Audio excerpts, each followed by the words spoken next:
Jackie Gleason will be coming to you at a different time, 10 p.m. on his season premiere, Saturday, September 9th. And then enjoy Jackie and the Honeymooners every Saturday night thereafter at 7:30 p.m. Saturdays. Word Balloon is brought to you by the League of Word Balloon Listeners.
If you're here at Word Balloon, it's because you like comics, creators, conversation, pop culture subjects. Would you consider joining the League of Word Balloon Listeners?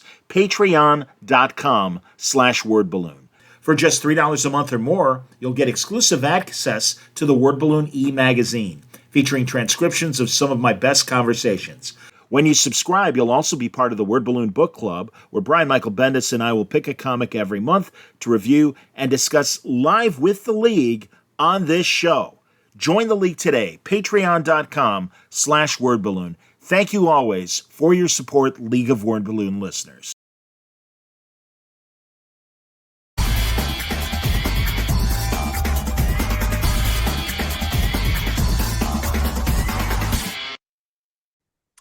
Mike Carlin, long time coming, man. Welcome to Word Balloon. We met years and years ago through Art Baltazar and Rose and your lovely wife, and I had the pleasure of joining you guys to a couple dinners at San Diego over the years. So I'm glad we're finally talking. Yes, I love dinner. Dinner is one of my favorite places to meet people. And it was cool to meet you guys. It was funny. I had invited Franco and Art out to dinner, and all of a sudden they had 50 other people with them, and I guess you were one of them. Probably, man. Absolutely. And I was like, uh-oh, DC's gonna frown on this receipt. Open the expense account. Exactly, man. Oh, it went through, so we're all still here. Well, I told you off the air I wanted to hear the secret origin of Mike Carlin, and I want you. You said back in '74 you were an intern at DC. Yeah, but that's like already the middle of the story. Go Uh, for the beginning. Go my for it. real secret origin is I I was born on the planet Brooklyn, and my mother was a comic book fan before me. And in the early 60s, most mothers were ripping up comics or throwing them away. They weren't even recycling them at then. It was terrible. But my mother was a big fan of Superman and Wonder Woman. She didn't care about Batman so much, but I had a TV show to bring me that. And but she was also a big EC Comics fan. So she was excellent, excellent mom. And she also saw an ad in the newspaper for a comic book convention in the late 60s. And she brought me to the comic book convention. And I got to run around and get autographs and sketches. And she went around with my want list of what comics I needed. And she would haggle with all the dealers. and get me some stuff that I wanted cheaper, which I wouldn't have done because I was a kid, and they would have taken advantage of me maybe, So she was an awesome mom, and she totally got the comic book thing, and I was all in. And then she also said, "Oh, by the way, there's a high school in New York that's a vocational high school, and it was the High School of Art and Design." And she set me up to take the test to get in there because you had to go for an art exam. And I went in there, and I guess I drew the sneaker well. That was one of the things, was to take off your own shoe and draw it. So I got in, and it was really cool because obviously it was an art school, and I kept meeting all these guys who actually read comic books. So we would all gather together, and it was just a clump of guys who were into comics. One of them happened to be Joe Rubenstein, who actually ended up inking comics and working for Neil Adams, which to us artists was like, that was the pinnacle. Neil Adams was the top guy at that point for us. We all wanted to be him. Whenever I drew something, it looked like a Neil Adams drawing in my head, and sadly, it came out as a piece of shitty Mike Carlin art. It was not good. But this school was great because they actually had one time they had Dick Giordano come and speak to the class. And at the end of his lecture, he passed out a packet and said, "There's a script in this packet. Draw the pages and send them to us. And if we pick you, you can come to a private meeting at DC Comics." So that was the first time I was up at DC Comics. I Wow. got picked. My two pages from this Batman script that they gave us were picked, and Dick gave us a private lecture in their conference room, which had all their DC toys and things in a glass case, and it was just like, wow, I this is where I want to be. When I was a little kid, I dreamed about working at DC Comics. One Christmas when I couldn't fall asleep, I finally did, and I was dreaming about DC, and I knew it was DC because the printing presses were running and printing out comic books in my dream right in the office. So I was wrong, but it was a dream. So I got to, meet Dick Giordano, hear him tell me what's good and bad about what I did. I wish I still had those pages. I don't know what happened to them, but that was great. And then my cartooning teacher at Art and Design put me up for an internship at DC Comics. And I was like, I don't know why you picked me, but thank you. And me and two other guys got to go up to DC's offices every day. Instead of taking math and science class, math, not good. Science I liked, but math, no, not so much. But it was good because I got to do my art classes and English, but I didn't have to do math. And I got to sit outside of Julie Schwartz's office. And when I was a kid, Julie Schwartz, I was mostly a DC guy when I was a kid. So Julie Schwartz was the first editor name I noticed in comics. If I had read more Marvel, Stan Lee obviously would have been the name. But I read the comics that Julie Schwartz put out because they were Neil Adams and Denny O'Neil's Green Lantern, and that was where the first credit was that I saw. And I was like, wow, this lady, Julie Schwartz, she's pretty good, man. She knows what she's doing. But then when I was an intern, I got to sit outside his office, and Julius Schwartz would have his plotting meetings with Carrie Bates and Elliot S. Magan, right there. And I would just listen. And it was just like, you couldn't have asked for a better thing. Nobody really talked to me. They didn't talk to the interns. A couple of people, Sal Harrison would give me some pages to Xerox, or I had to sort out some files and stuff. But it was that time when I noticed, because I was Xeroxing artwork. I was Xeroxing Swamp Thing by Bernie Wrightson, Manhunter by Walt Simonson, Commandy by Kirby, and I was just like, I will never be able to do this. I'm not good enough. I don't have the patience to learn how to draw everything. You have to know how to draw everything. You don't decide necessarily. If you're not writing the stories yourself, someone's going to give you a script that says horse, and you're going to have to draw a horse. Sorry, I can't do it. It won't look like a horse. So I was lucky that I think I was even then I was still like a wise guy. So I said, all right, I'm going to do some humorous stuff and I'll do spot illustrations. And even then, there wasn't a lot of places to go with gag cartoons, but I submitted to, New Yorker and Playboy and National Lampoon and all that kind of stuff. And I didn't get hired by anybody. I have all my rejection slips still, but I love them. I love them. And I did it. I tried. I tried doing comic strips, sending them to King Features and United Features and all the United Syndicates and all that stuff. And it just, nothing was clicking. And finally, I graduated. Oh, and then I went to college after my internship. And Oh, I I went love to it. college and I went to the School of Visual Arts where uh, Will Eisner and Harvey Kurtzman were teachers. That's good. I threw those Yeah, kind names of. on my resume. I said, this is where I went to school, and these were my teachers.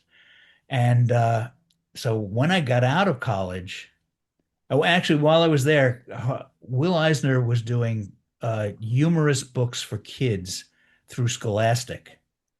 And they were just, funny jokes and foxy riddles. And it would just be a paperback book with gag cartoons. And he just said to the class one day, and this is maybe he probably was using child labor or something that he shouldn't have used. But he goes, if you bring me some ideas, if you, I'll pay $1 a joke. So I made $300 on those Wow. jokes. I know that's a lot of jokes. So Eisner was great. Harvey was great, and it was really just fun. Uh, and I met, people like Drew Friedman and Mark Newgarden. They were in my class, so it was like it was a happening thing, a happening time. Yeah. And when I got out of school, I was like, all right, I have a portfolio, and I tried to. Anytime I got an assignment from a teacher, I tried to do something that would answer the assignment, but I also would go into a portfolio that would show somebody, Mad Magazine, Cracked Magazine, Crazy Magazine, somebody what I could do. So I did that. I got out of school and I said, Mad's kind of a closed shop. I'll never get in there. And Cracked, I looked at the indicia and I was like, I don't even know who these guys are. It seems like a fly-by-night operation. And Crazy was put out by Marvel. And I was like, Marvel is real. Let me go up there. So I just cold called and I got in. I cold called art director Marie Severin, Sure. and she said, oh, I'm not the person who hires. You have to talk to the editor. And I said, she gave me Larry Hama's number, and I called him, and he said, sure, come on up. And I went up, and I brought my portfolio, and he looked through it, and he said, there's nothing in here really that I can use. Do you have anything else? I said, well, I have these sketchbooks that I keep my ideas in. And I showed him the sketchbooks. He goes, why don't you give me a page of just stuff out of these sketchbooks? So I walked out of there with Mike Carlin's Page O Stuff, which was the inside back cover of Crazy Magazine every issue. I was Wow. like, what? How did this happen? That was it. I thought it was easy, but it really wasn't because I was rejected by a lot of other places. But I was just putting myself out there, which is all you got to do. You got to put yourself out there. If you're the greatest artist in the world or comedian in the world, you're not going anywhere if you're just doing it in your bedroom. And it's just like it was great. It was really fun. I got to have my name on it in big letters. I got to put my corny jokes in. And then I was up around Marvel's offices all the time. So I was dropping off pages.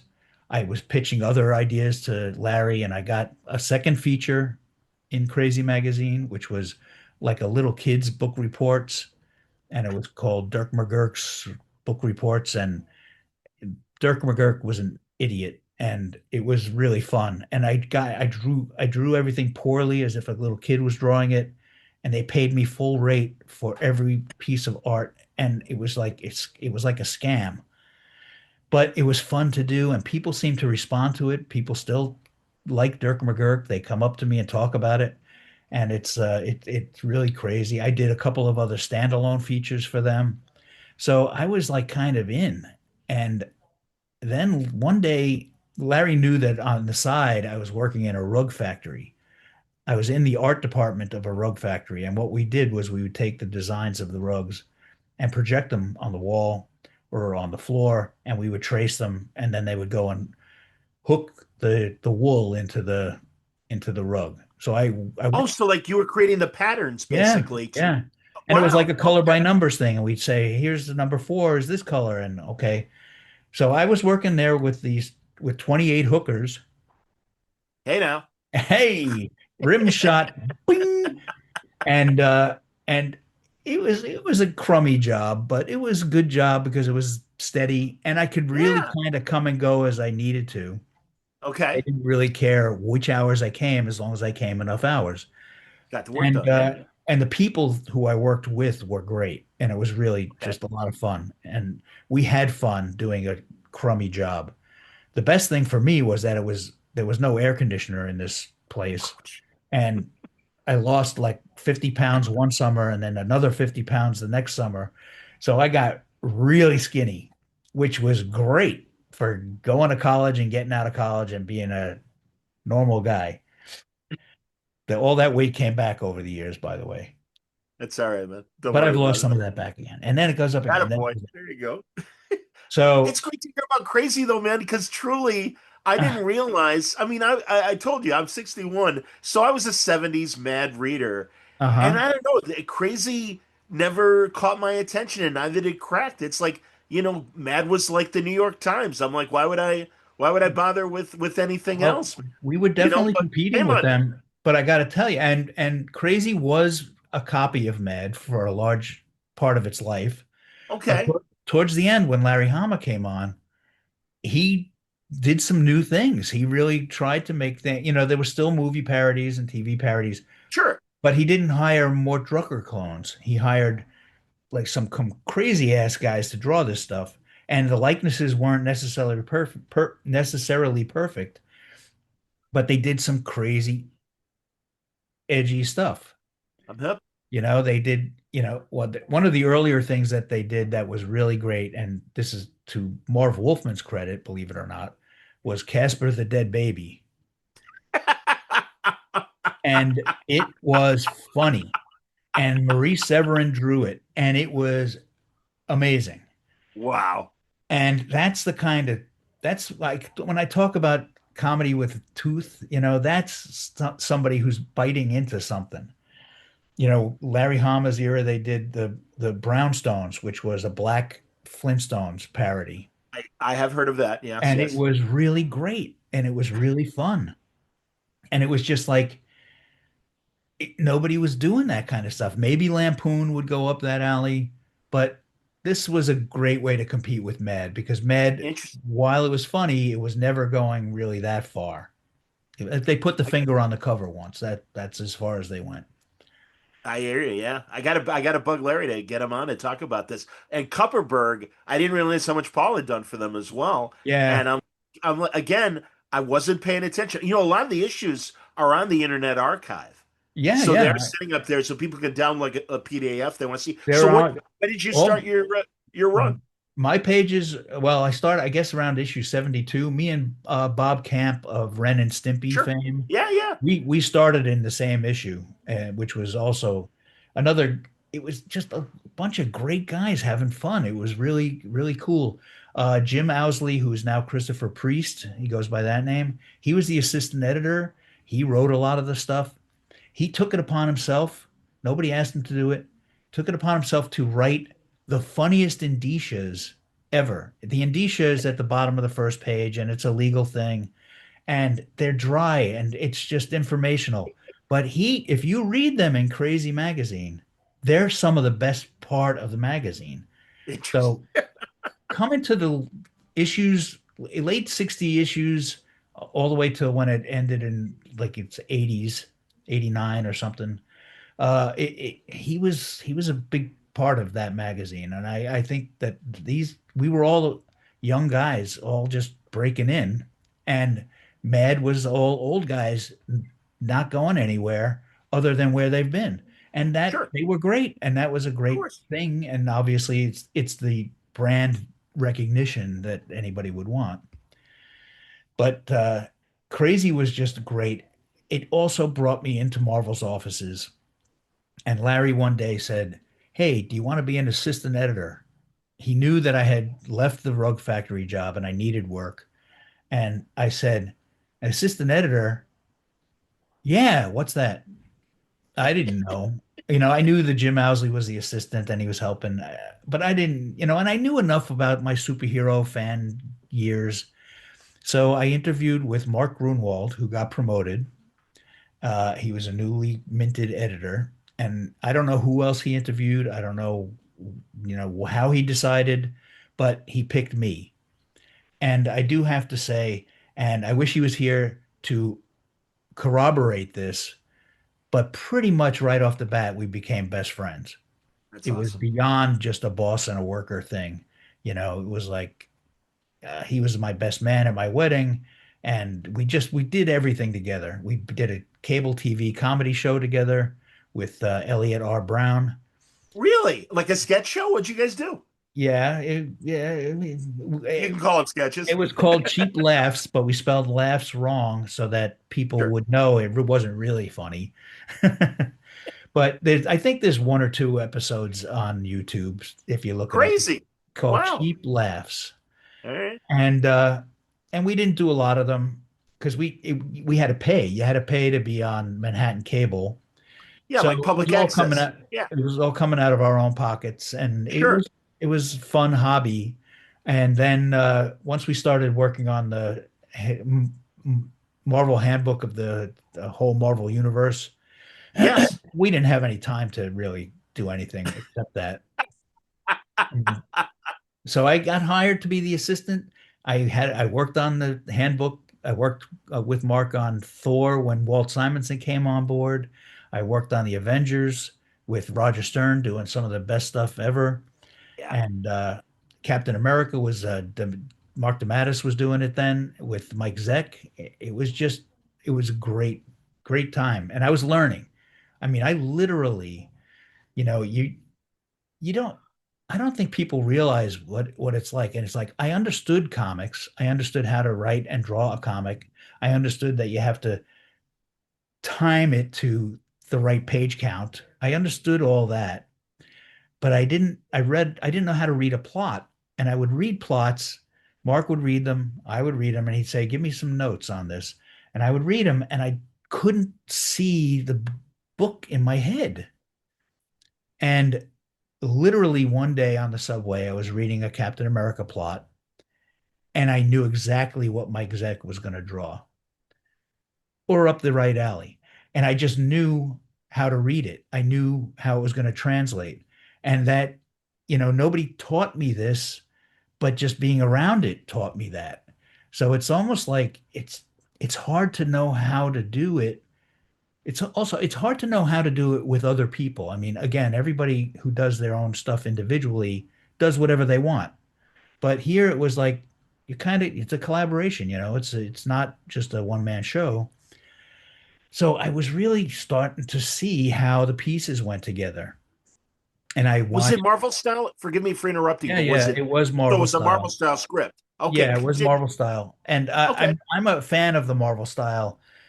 Obviously, when you have artists who can think, they should be used and they should be able to work from those things, and it's additive because they bring something to the show. It's not something that's dictated to them. So they're a part of it, and that makes their art better, I think. And it Sure. also gives then the writer some, when he goes to dialogue it, it gives him new things to say. Whoa, I didn't think of that, but let me make some gold out of this piece here. And if the artist is a great artist, then they're doing good bits of business in the background and stuff. It's just stuff that just comes from letting a guy have the stage, and it was just great to watch that stuff. And I was like, I could tell when I was getting it. I literally was going like boing all the time. Roger Stern was literally the best guy for placing balloons. I mean, I have a reputation now of being a pain in the ass about ballooning, and it's just like it matters. Sure it does. It steers the eye. It You can't cover art. You don't want to even cover bits of business. If somebody's making a bowl of cereal in the shot, don't cover that up if you can. You try to keep the acting alive. And he had so many little tricks to that he didn't. Again, nobody was saying, Mike, here's the trick. It was just like I said, oh, look what he did here. This is great. I'm going to save this in my compartments and use it someday. And it's just like it really was a great time. It really was fun. And it was literally fun. And while it was going on, I knew it was the good old days. I knew I already was going to be saying this is it forever. And it's true, I mean, then I got promoted to editor at Marvel, and I did that for a couple of years until I stopped because the editor in chief said, you should stop. You're not good. And I got fired. And that's Was the that way it Shooter? was. Yeah. Oh, yeah. It All was right. Jim Shooter. And All it right. was, you know what? I have always said, he was the boss. He gets to decide these things. I was upset, obviously. Sure. But the minute I left his office, I walked down to my office and I called Denny O'Neil, who had recently quit the Marvel because of Jim Shooter. And he was at DC because he had old friends there, Dick Giordano, and he had worked there for years, obviously. Yeah. And I just called him up and I said, well, I got fired. And he goes, well, I don't give out those jobs here, but I can buy you lunch. And I said, I will need to have lunch because I don't have any money now. And I had lunch with Denny and he introduced me around up there. And I, I did things like I took the proofreader test, and someone better than me got the proofreader job, which it was good. But Sure. Dick Giordano said, the way you answered these questions, it showed me that you could really do the editing thing. And I was like, okay, great. When can I expect the call? And he didn't really have a time.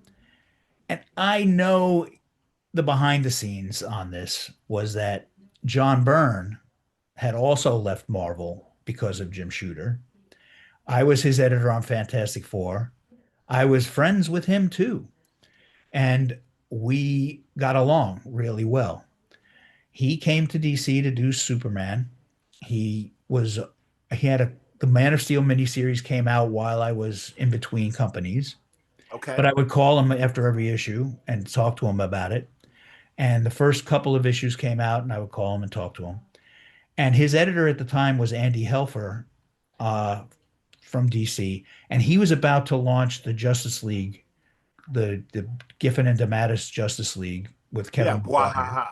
Yeah. Yeah. Yeah. So yeah, and so he was looking to shed the Superman book, and John was happy to have a new editor, and he said I can work with Mike, and that's how I got hired. I'm sure that was the big With Mike Gold, I'm assuming. Mike Carlin. Yes, Oh, excuse me. no, Mike Oh, I Carlin. see.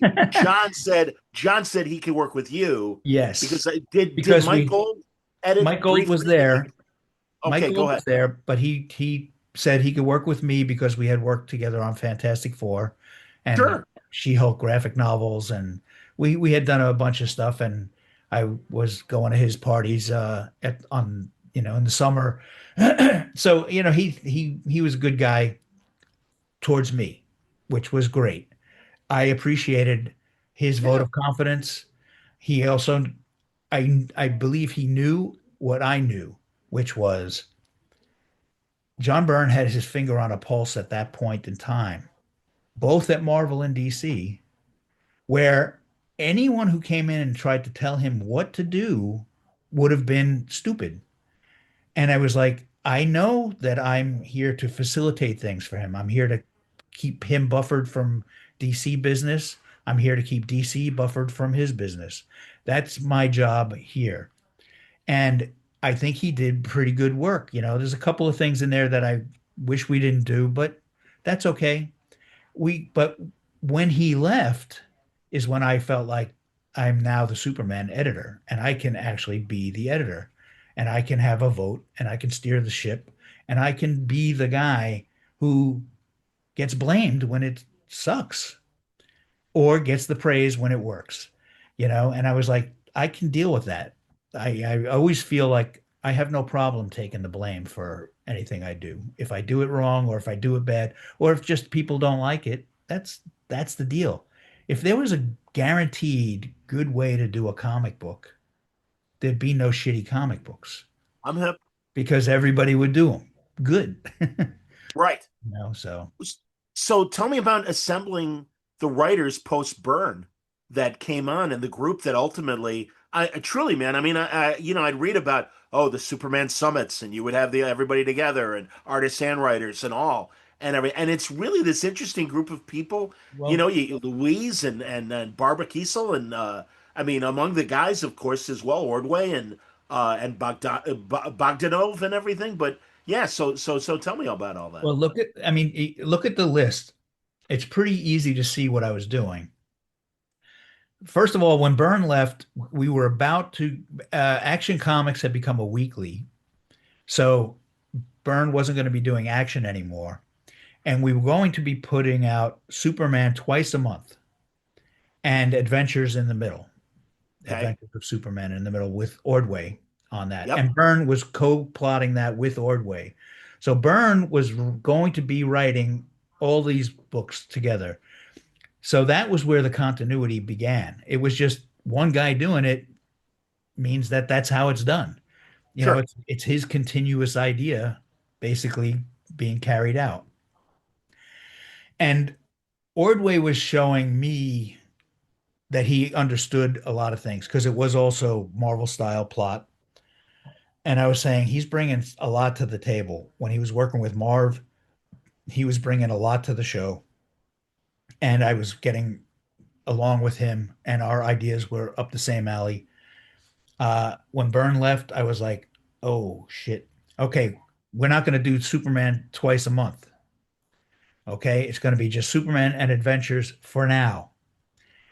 And I had Roger Stern already wrote, he'd written a Superman annual for me, and he was a guy who was in tune with John Byrne. They were friends too from the past. And he was a Marvel guy that I had worked with. So I said, "Hey, you want to do Superman?" And I'll let Ordway take a shot at being the sole writer on Adventures. So that's what happened. So that was the beginning of it. And that was just easy because it was two guys on the phone and me. Maybe, maybe we weren't always on the same phone call together, but it was easy to just say, "Hey, Roger, Jerry had this idea. Oh, good. I'll put that in." And it started to grow kind of slowly and organically. Then we were going to get Action Comics back after Action Weekly didn't work out so good. Uh, I think the idea of Action Weekly was a good idea, but it just didn't come together for some reason. And weekly comics are hard. They are really hard, everybody. Well, I hope you're taking notes, people, because I mean, I'm just talking here. So, all right. I also had Jim Starlin wrote a Superman annual that Dan Jurgens drew. And I was like, okay, Dan Jurgens, when I looked at his pencil art, it was enough similar to John Byrne that I was like, this guy fits. It's not going to scare people off. And Starlin wrote a good annual, and it was just like, all right, I am using all these Marvel guys, but Dan Jurgens is a DC guy, so I'm going to be nice to DC. And when we had a third book, it was Dan Jurgens coming along. But I also had the idea of getting George Perez to do it. And we ended up at a 50 Superman's 50th year Cleveland convention. And it was me and Ordway and Stern and George Perez. And that's where I talked George into joining the group. And he was going to, he thought he was going to draw it and write it, but he's not that fast. His eyes are bigger than his stomach sometimes. So I said, okay, George Perez and Dan Jurgens. That's how that's going to happen. But we went out to a dinner there, and Kurt Swan was even there at this dinner. And it was like, it was the Superman guys. And we went out to dinner and we plotted an action annual that was the beginning of, or part of, the Exile story where Superman goes into outer space. Yeah, I guess it was towards the end of it. And we plotted this annual out. Everybody was contributing to it. It was amazing. Even Kurt Swan. And you'll notice Kurt Swan is in that annual too. But everybody contributed to it. And it was the most fun I ever had working on a comic book story up to that point. It was just, this is what I think it's supposed to be, you know? It's a writer's room. I was gonna say it's like the bullpen come to life for you, you know? Yeah, well, yeah, I guess so.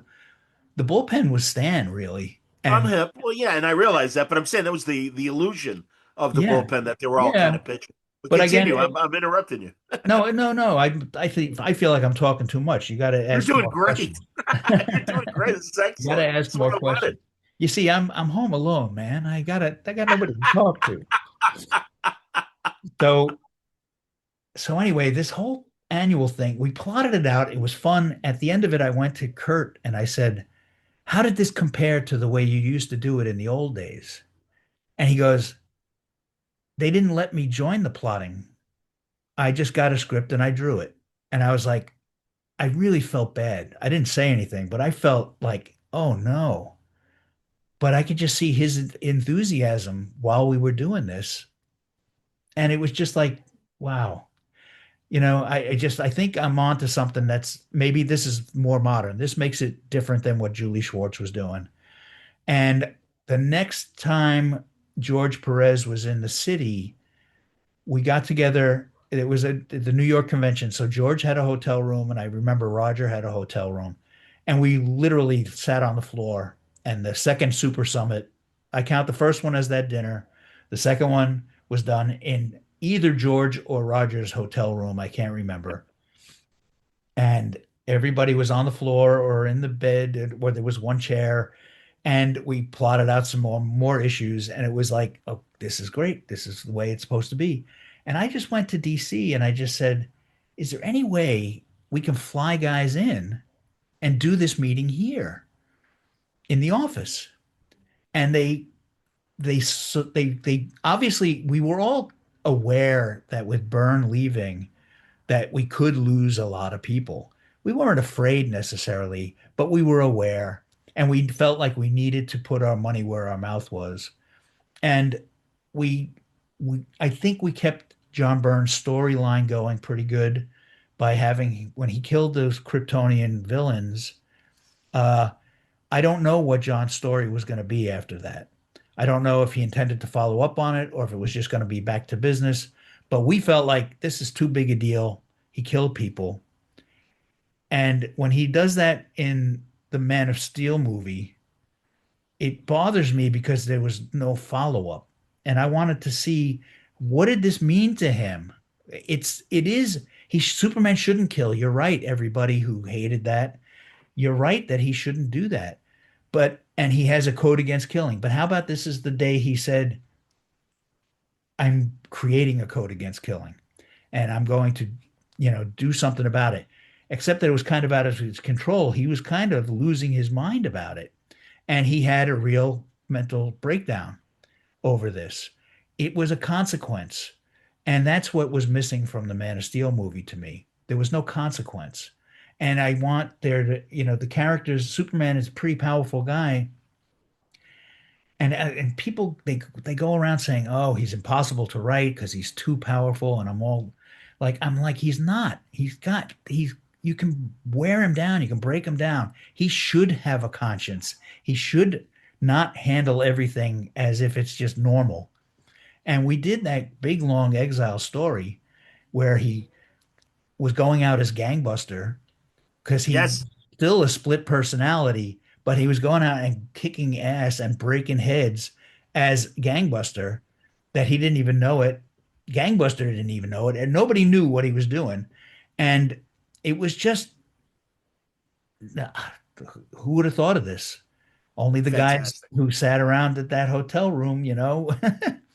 So, all right. So now we had George, a Marvel guy, even though Teen Titans is what he was.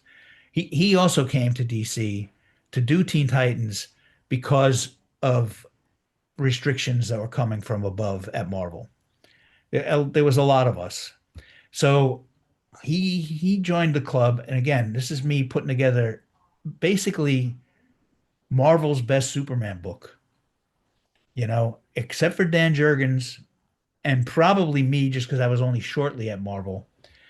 It was pretty much all, Marvel guys.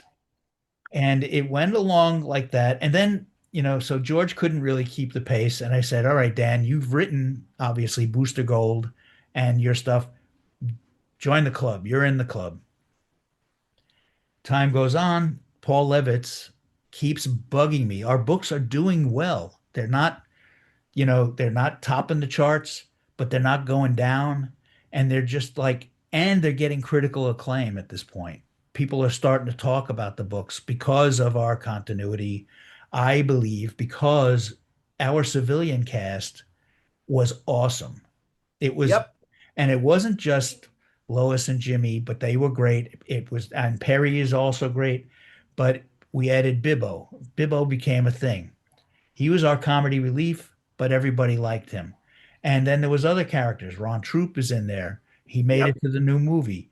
I wish they had him do something in the movie, but he was in there, and that's good. Bet. That counts. You bet. So and we had Pat Grant. Cat. Oh yeah, Cat Grant, and we had what the hell is his name? Jerry White, Perry White's son, and we had all of these storylines that were just like, and then we had people in the Daily Planet bullpen. One of my favorite stories is about Allie, the copy girl, who you find out is actually homeless and is living in the Daily Planet, storage room. Yep. Great. How is this a Superman story? It's not. It's a Clark Kent story. It's a Yes. it's our world story that Superman happens to live in. Yes. So that's the way you write Superman. You put him in a place with this stuff. And this is a criticism I've had of all the Superman books, most of them that have come after me. Although right now they're finally doing stuff again with the civilian cast, which I think is great. But and it's not just Superman, it's all superhero comics.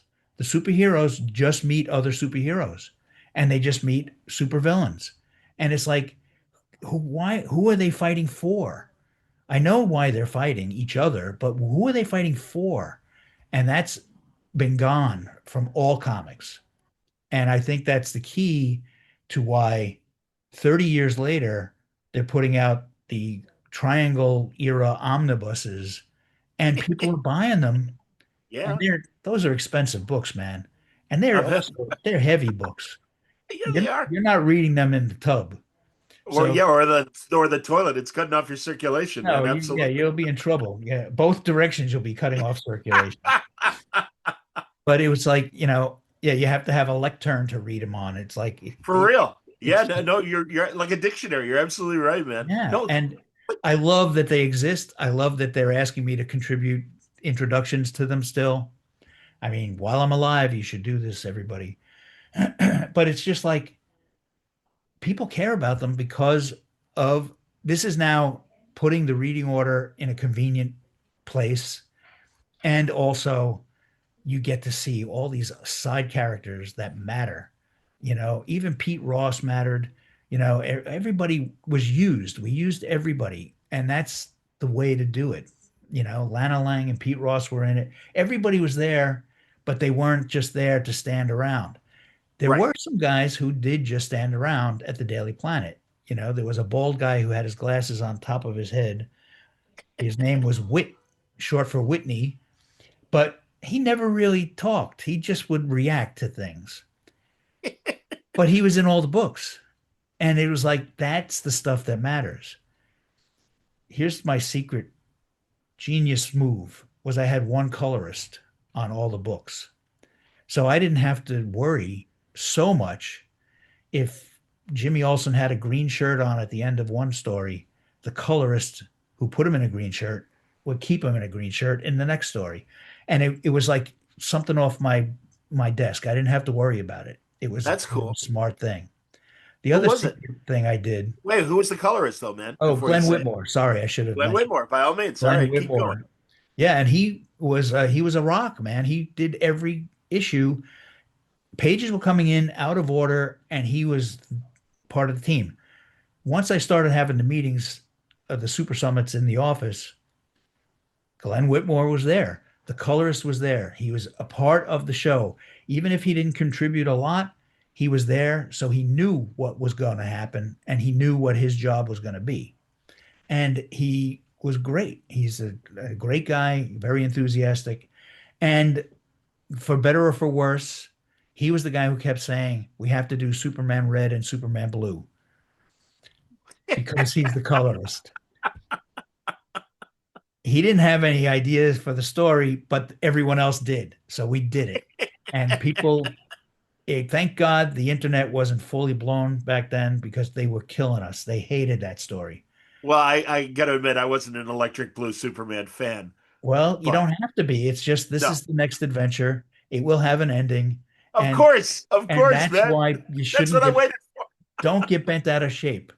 It's just the next adventure, and it may not be your favorite adventure, but 30 years later now, everybody tells me it was their favorite story. And that's Of because course, it was when that was their first story.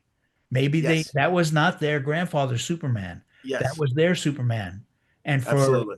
the 12-year-olds who were buying those comics, who are now 50-year-olds, that was it. That was what they wanted. I'm And it was hooked. just like, I kind of think Warner Animation should do a Superman Red and Superman Blue animated movie just That would be because fun. it's a self-contained adventure, Yeah. It's Well, a and they'd make a good toy too. I mean, I'm sure there are oh, toys that we have exist. sold a lot. Yeah, They've sold yeah, a I'm lot of sure. them. I talked to Ron Friends about it. So even despite Yeah, my he initial, designed that. so he talked about it. There I you got go. my There he guy. is. I got my guy. I got to get a red one. I don't have a red one. Oh But my yeah, Ron God. Friends designed the costume. And again, like everything, it was done very democratically. All the artists on the books at the time, they took their shot at designing the thing, and we picked Ron Friends's. And it really is a good design. And it's such a good design that we kept it around for the character called Strange Visitor after the Superman Red and Blue story. And and I think this is all it's just all moving forward. It's all going forward, but it's revering the past and embracing the past, but building on it. It's on top. We're making more out of it. And this was all great. So we started having the Superman meetings in the office. Then we started having the meetings uh, outside the office because it was hard to do them during business hours because there would be a lot of interruptions. And we would go to little retreat hotels and things like that. We did one Superman summit in Orlando, Florida, so that we could all be extras on the Superboy TV show. I I forget which episode it was off the top of my head, but we were all given costumes and we all walked around in the background. I do remember that Dan Jurgens and John Bogdanov were painters and they were on scaffolding and they were supposedly painting in the background. And I was some kind of a Tweety professor and I got cut. Everyone else got Ah, in, but I got cut. But that's all right. was it Gerard Christopher or John Yeah, it was Three Name Gerard Guy? Christopher era. Oh, okay. The Gerard Christopher era. I'll look around and see if I can find what it was, uh, but it was just fun. We were Yeah, having fun, and the Superboy TV show was separate from what we were doing, sure. but what we were doing turned into the Lois and Clark TV show because Jeanette Kahn and I put together a pitch book of we didn't have PowerPoint at that point in our lives, but I put together this little book that I clipped pages and situations from our stories and showed them the denizens of Metropolis and Superman, obviously. But we pitched it as a show called Lois Lane's Planet. And it was going to be about what goes on in Metropolis. And every now and then, the curtains would blow and Superman would be there. And you didn't need to see him flying. That was what we thought. But they wanted to do a real Superman show, so they did what they wanted to do. But as these summits went along, we got to the summit where we were planning to have Superman and Lois get married. And, they got engaged. That was big news. It was on Entertainment Tonight. And, then we were building towards this for Adventures number 500 was going to be the wedding. And we saw that the Lois and Clark show got greenlit. And Jeanette and I, Hollywood had nothing to do with this. Jeanette and I went to the guys and said, we want to hold off on the wedding because there's going to be a TV show.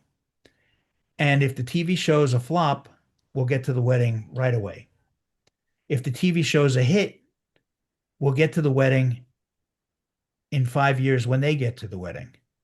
And we'll do the comic at the same time as the TV show. Sure. And they hated this because they worked on this storyline and they thought that that's what they were building towards this year. And they were right to be mad because they were all like, well, what if I'm not on the books by the time you get to this story? Sure. What if Sure. I've moved on? We don't stay on these things forever. Sure. And we were all like, we got it, we understand. And everybody kind of just sat there mad until Jerry Ordway said, let's just kill him. And every time he said that, he said it at every meeting when we would get stuck. And everyone would go, ha ha ha, let's have lunch. Ha ha ha ha ha, time for drinks. It was really every time. And I said, okay, guys, I get that you're upset. But if we killed him, what would happen then? And then they came up with the funeral for a friend stuff. And I was like, this is the story. Dan Jurgens came in and he said he wanted to do a giant monster that was just stronger than Superman. And we were all like, okay, that became Doomsday. And I wrote Doomsday for Superman on the chart, and that became his name. Fantastic. And, we came up with the idea of, which is now common knowledge, but nobody really noticed it. But for the 4 issues before Superman's death, we started with 4 panels a page in one book. The next book was 3 panels a page. The next book was 2 panels a page. And then Death of Superman was all splash pages. Fantastic. So we made some lemonade out of this Lois and Clark. Damn right you did. And it was so fun again. But I also knew, I say the Doomsday story, the Death of Superman isn't the story. It's the start of a story. Funeral for a Friend, and then The Reign of the Superman is the story. So it's Act 1. Act 2 is the funeral, and Act 3 is the reign. And we didn't have the Act 3 at that time, but we had a great funeral. And it was going to be Superman is dead. And because of the way solicitations work, we would have to tell the world what was coming up in Adventures 500 before they saw Superman 75. So Paul Levitz and marketing said, let's stop publishing Superman for a few months. And Wow. I was like, great idea. A few months off. Oh my God, this is the best. And Paul said, nope, you still got to put out Superman stuff. So I came up with News Time, which was the magazine in the Yes, which was universe. fantastic. We Absolutely. did a Supergirl miniseries at the time because she was in tight with Lex Luthor 2 at the time. Right. We This did, was Matrix, and yeah, yes, so it wasn't Kara Zor-El. It no, was the no, other no. Supergirl. But No, we keep going. were, Yes, and for better or for worse, we were keen to have Superman be the sole survivor of Krypton. That was what we wanted it to be. sure, So Supergirl couldn't be from Krypton. You know, the Phantom Zone, when we introduced it, was a Phantom Zone that many planets used and mostly became a garage, a storage unit. The way we use garages in our houses, that's what it was. People would put their machinery there and just hide it, get it out of sight, and make the house look nice. The garage looks like shit. So we use these elements that were from the Silver Age, sure. but we kept Superman unique, and that was really important to us. Maybe it was dumb, maybe we did it too long, I don't know. But we found ways to do a Superboy, obviously. We found ways to have the Eradicator be a representative of Krypton. So we still had the guy, and he was a problem because all he cared about was preserving Krypton. And that meant he was going to turn Earth into Krypton. That meant he was going to kill anyone who went after Superman. And it was just like he was a real problem at the time. Sure. But he also then learned. He learned from humanity, which is what Superman did. I reject Quentin Tarantino's Kill Bill story. I don't believe that that's the way it is. I believe that Superman is our Superman because of Mom Pa Kent's influence. I think if he came to Earth and had the strength and power and will to just take us over, which is what's threatened in the new Superman movie, which I don't mind. I think it's a great story. I think that you know, if you don't have Mom Pa Kent in the mix, Superman is maybe a problem, but he's a human because of them. And that's where his humanity comes from, us, people, regular people. Have And you had a chance to read Jason Aaron's Absolute Superman stuff that he's doing? no, I should. I hear it's great. I'd be interested because yeah, because again, you seem accepting of that idea of Well, not here, having the nurture of the cats. Keep well, going they though. introduced that concept in the movie where, Yeah, the tape of Jor-El and Lara saying they sent them here to take us yeah. over. It's like, people, who know we know what deep fakes are now. They Well, shouldn't that's just what I was have gonna say. bought. They shouldn't have bought that right away. And Lex is a douchebag, so he Right. could have manipulated this. But even if he didn't, even if that is what they really wanted to have happen, Sure. that's okay, because Superman shows that the plan didn't work Right. because Mom Pa Kent had a different plan. And Mom Pa Kent, and they had, thank God, they were the Mom Pa Kent I love in this new Superman movie. Yeah. Kevin Costner, sorry, don't tell my boy that it doesn't matter, and you let your friends die. Don't tell him that because that is wrong, and that's a bad Pa Kent. I wanted to slap his hand. Bad Pa Kent.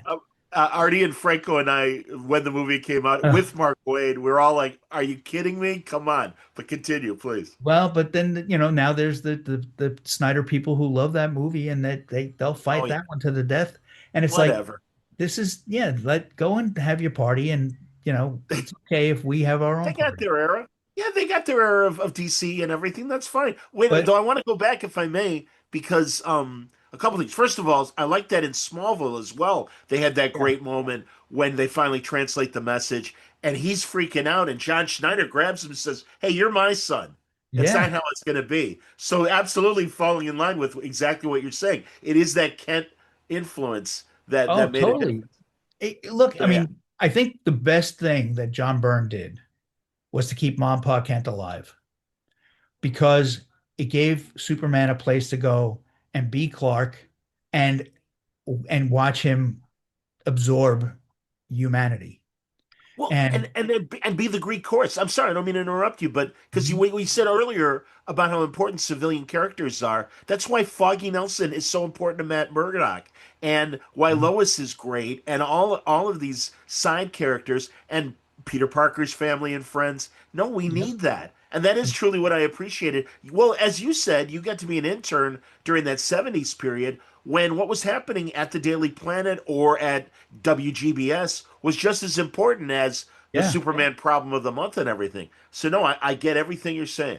Didn't mean to And interrupt. the thing is Oh, that all of these interpretations are as valid as you want them to be, sure. because if this is almost now 90 years worth of continuity, it's like it's going to be whatever it is, and you're going to pick the part you like. And that's the beauty of us getting finally back to Elseworlds. Thank God. The Elseworlds comics are great because they give you a chance to go off and play a game on the side. Because Sure. I've done, Kryptonians being sent to Earth to take it over. We've done that Elseworld. We've done those stories. Were you, Mike, were you involved with that Carrie Bates story Yeah, when yeah, the whole L family yeah. came back? Why they haven't traded that, I have no idea. Well, Because truly, because that is one of the best Elseworlds uh, ever. It I'll really tell you, was. it's because the people who were in charge did not think Elseworlds were worthwhile anymore. And look, maybe we did too many of them. Maybe they lost a little of their heft. I would agree with that, to be Yeah. honest. And I As a think reader. take a break is okay. Sure. But for the way I look at Marvel and DC, DC has a couple of, stamps that we can put on our books. The term Secret Origins is a DC thing. The term Year One is a DC thing. Elseworld is a DC thing. Marvel can do whatever they want to do, but they can't use this stuff. We have our secret files, we have our who's who, we have our DC things, and we should use them or lose them. And I didn't want the Elseworlds to go away. So, for whatever reason, Dan DiDio liked the Carrie Bates idea and wanted to do that. And I was like, please, Elseworld, let's do it. I love it. And I just wish they went with, I wanted to call it L on Earth, but they didn't want to Sure. do that. And I think that's a better term. So steal that, everybody.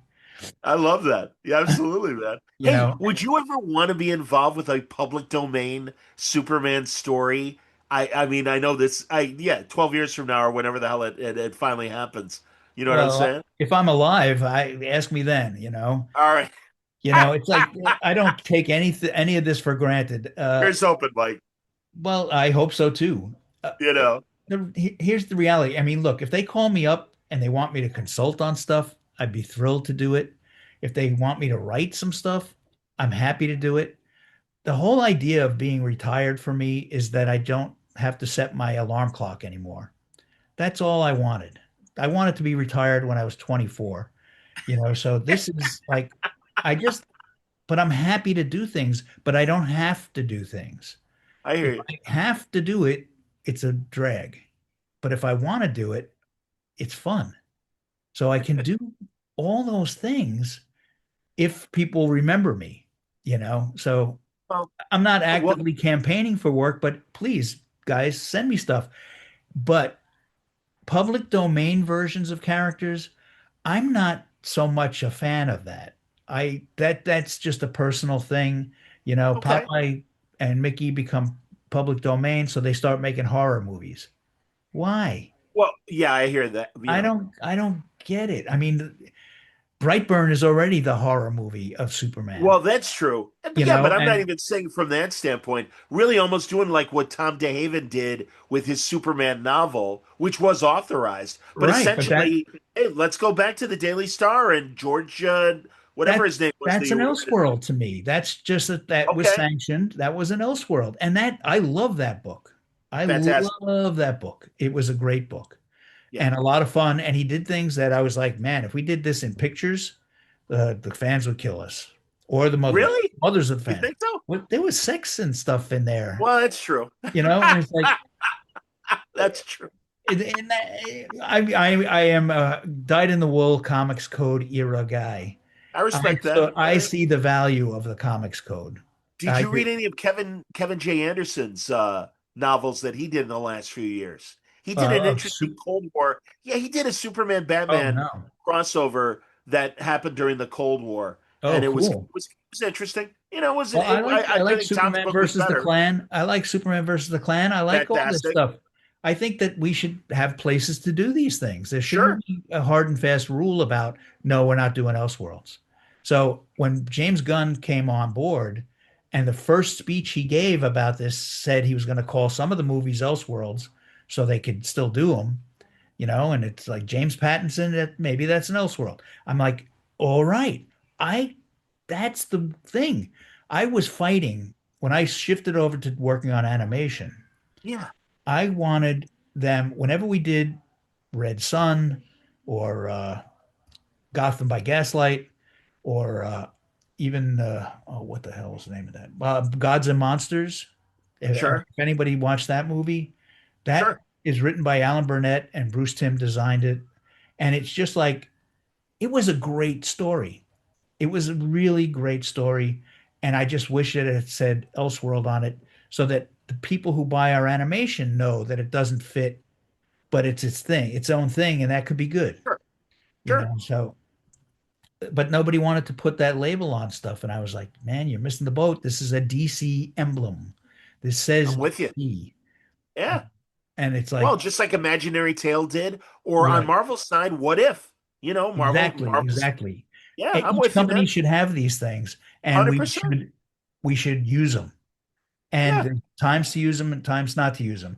The reality, unfortunately, becomes like if DC does the comic book version of Smallville, that's an Elseworld too. Sure it is. If they do Sure Teen it is. Titans Go comics, that's an Elseworld. I'm with you. And it's like, so you don't want to be slapping that thing on everything, but they really do fit the bill. The Flash Yeah. TV show, any comics that fit that show, got to be an Elseworld.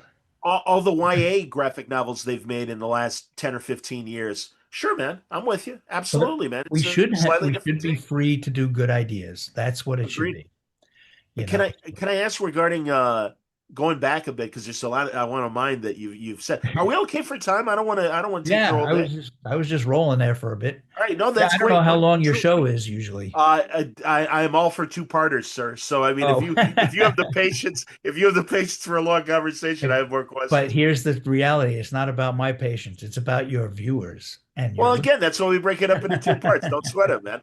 The no, I wanted to ask about the Gruenwald run of Captain America, Yeah. and when Steve gave up the title and he was the captain, and we introduced John Walker and everything.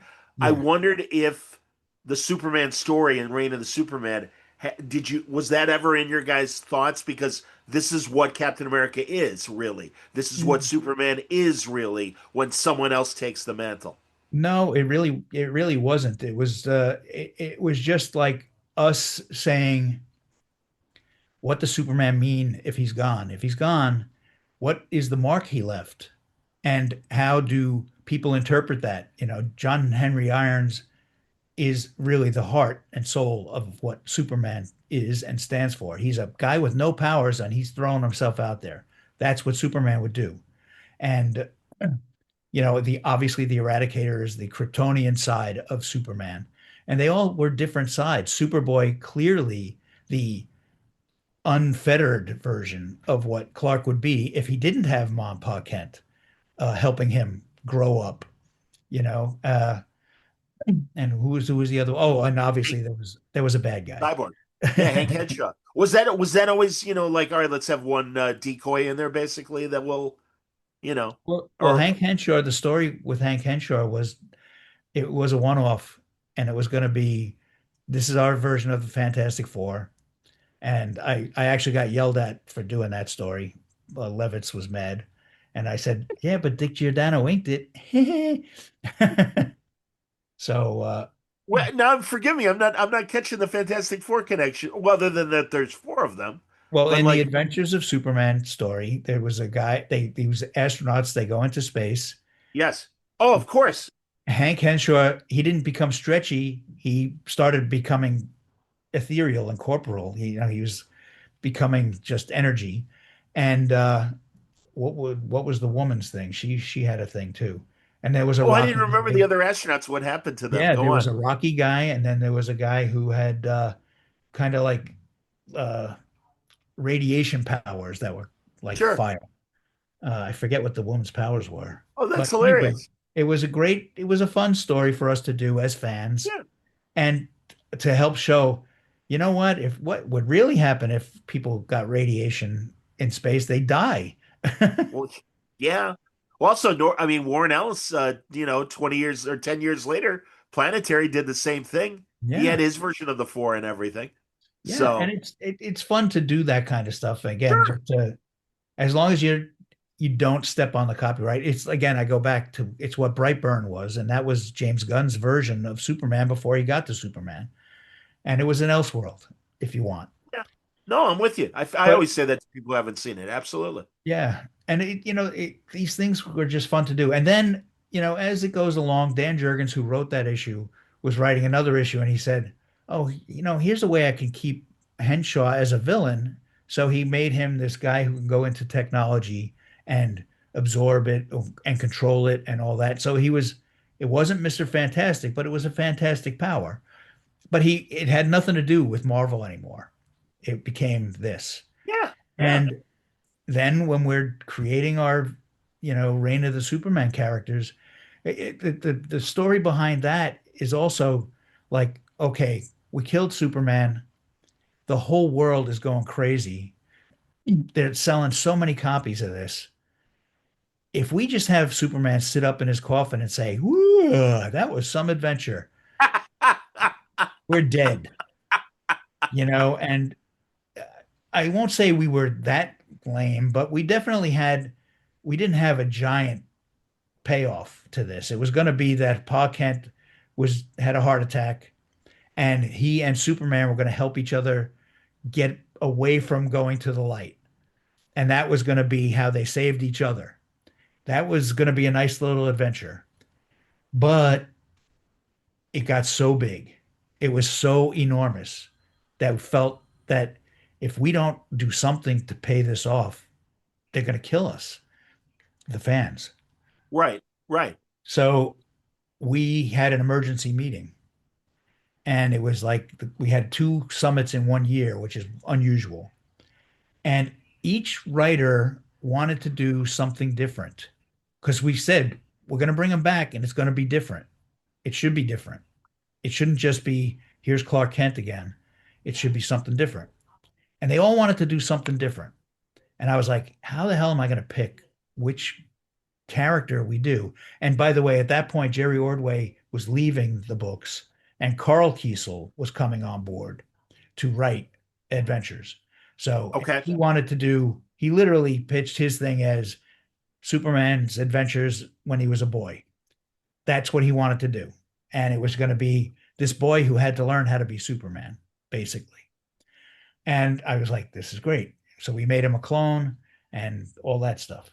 And there was Yeah. clues to the fact that he was not as super as Superman because he had an earring. And you can't even put an earring in Superman if you want to. But Sure. a guy who's only half Kryptonian and half human, you can do that too. So these were small things, but they were all there. So anyway, Louise Simonson on the phone, I was crying basically saying, how am I going to pick? You all want to do something different. And she goes, why don't we do them all? And I was like, boing. Nice. Yeah.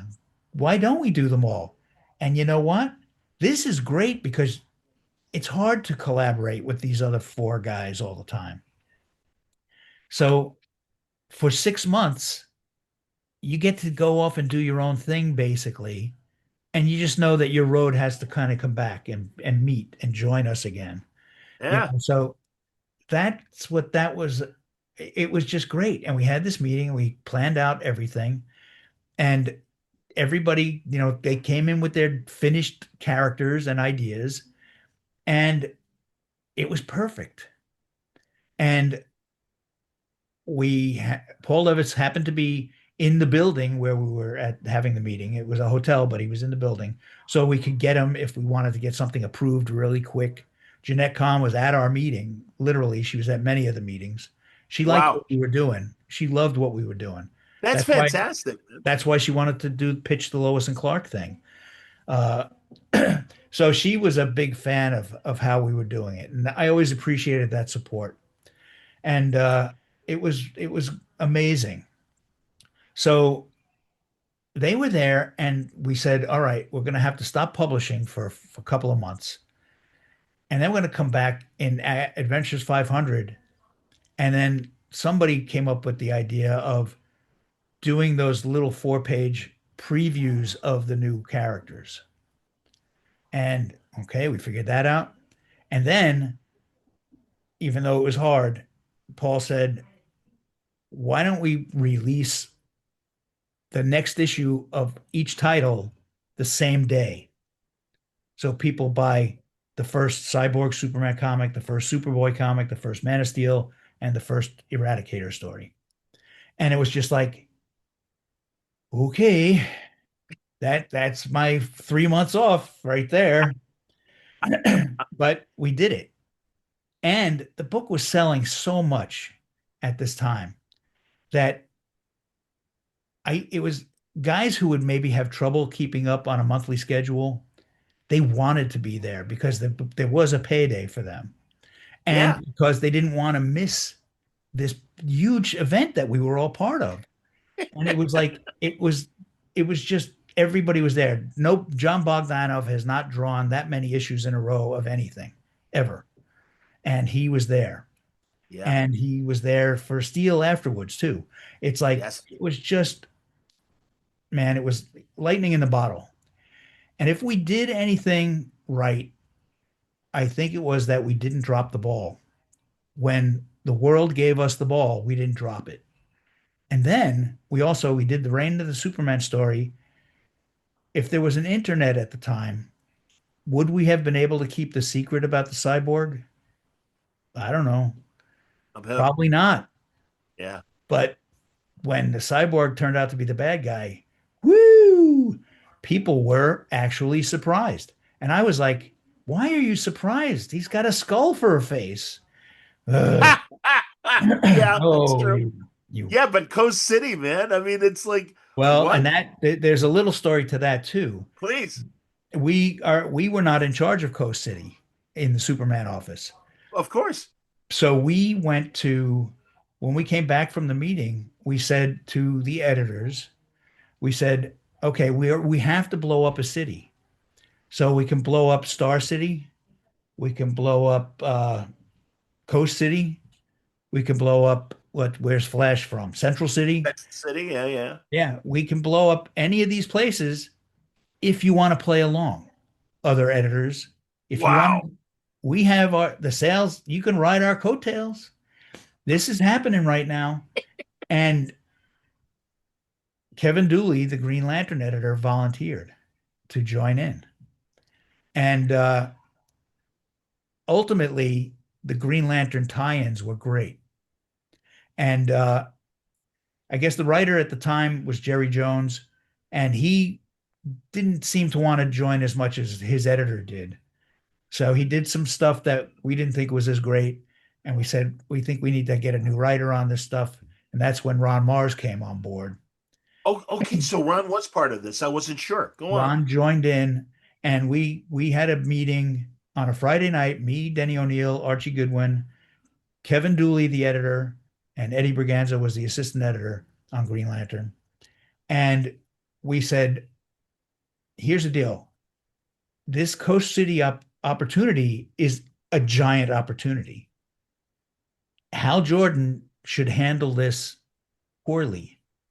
He failed. He didn't protect his city, and kind of like when Superman killed the Kryptonian criminals, there just needs to be a story that follows up on this. And we don't care what it is. And we said it wouldn't be bad if there was a new Green Lantern. And we don't care who he is. So they came up with their, Kyle Rayner guy, and it was great. It was fine. They made up a new guy. The Guardians gave him the power, and Hal Jordan continued to develop for 10 years after that, but mostly in our special events like uh, Zero Hour Yep. and what do you call it? Final Final Night, final night, sure. Final Night, which was a great thing. The idea to make Yeah. him into the Spectre, what a great idea. Yeah. Loved it. Me too. I read every issue, man. No, absolutely. It was so fun. And, and then look, people loved Kyle Rayner, Yeah. and I always believed and knew that Hal Jordan should come back and he should redeem himself somehow or come to grips with it at least. And when Jeff Johns came on, he did that and then some. He went Yeah, with he sure did. the most basic idea that to me is it was genius. All the other colors of lanterns, like again, what took us so long to get to this? True. Sinestro was a yellow lantern. It was there for years and years and years and years. Why did it take? This is a little kid's idea. Blue, black. We can do all these other colors. Indigo. It's just like it's so basic that it was so great. So Yeah. he brought that title back together. But Kyle Rayner is still beloved, which is Of awesome. course. And he's still Yeah. out there. He's still being used. And it's like there's room for everybody, you know? And it just was like, it was just a fun thing. I'm glad Kevin Dooley volunteered to join our party because it helped his book. The sales on Green Lantern went up a lot. And all of that stuff it was just great, great to work on. And Um, it was just uh, when the reign of the Superman ended, nobody came to us and said, now what are you going to do to top it? Thank God. Because my bosses, Jeanette and Paul, they understood, and it's kind of the way Hollywood has to operate. You have a good year, you may not have that year next year. You may not have it for 5 years or 10 years. You do what you can to get there, but there is also some years are lightning in a bottle, sure. and that's what we had. And if we did anything right, we didn't drop the ball, but we also knew when to stop. We stopped the story, leaving people wanting more, where the stories that people use as examples of bad long-term stories, they go on too long. And I think it's because the team hadn't figured out the ending. You have to know where you're going. Now you can take your time to get there, but you can't take forever to get there. You got to get there. And then you're resetting, you're getting all the barnacles off the old ship and giving it a fresh set of paint. And then Superman comes back. Oh no, his hair is long. Oh, wah. The mullet. The mullet. Come Well, on, man. it wasn't meant to be a mullet. It was a I'm mullet. hip. Some artist drew it. It was a mullet. I And liked when Clark would put the ponytail and everything. yeah, John Bogdanov was a big ponytail guy. But to me, it was always like, where that came from was we we saw the pilot for Lois and Clark, and Dean Kane's hair was a little longer than what we drew in the comics. And Sure. I said, guys, when he comes back, we need to have some visual cues that he's different or he's moving on to the next phase. So I said, why don't we give him a little bit of longer hair? That's literally. And by the time the pilot ended and they shot the first episode, he cut his hair, Dean Kane. And so it was like he didn't have long hair anymore or longish hair. I'm But we with you. also, nobody in the world would register this, but Superman blue is what they call 100% blue, the color blue. It's 100%. We brought him back and we added 25% red to it. So it was a deeper blue, it was more purple. It was a Oh, darker interesting. blue. So again, very minor. Nobody notices, but it was our way to say it's not the same. See, I was hoping that the black costume that he had when he was revived, that was so cool. And It also, was even cool. at longer hair, it wasn't the full on, Yeah, like I said, mullet. You'll forgive me, but it's like, and again, I could have seen him cutting it off. I was so happy when they abandoned the New 52 and they brought back post Crisis Superman, and he was in that black outfit and everything. yeah. And I know that had to sell toys. It Well, was the a great black outfit, for that. they should use the black outfit every now and then. I mean, it But you actually didn't want to do that for bringing him back and saying no, he's different, he's darker, no, he's a different guy now. Go on. because it was a suit that was specifically geared towards doing something, which was rejuvenating a Kryptonian.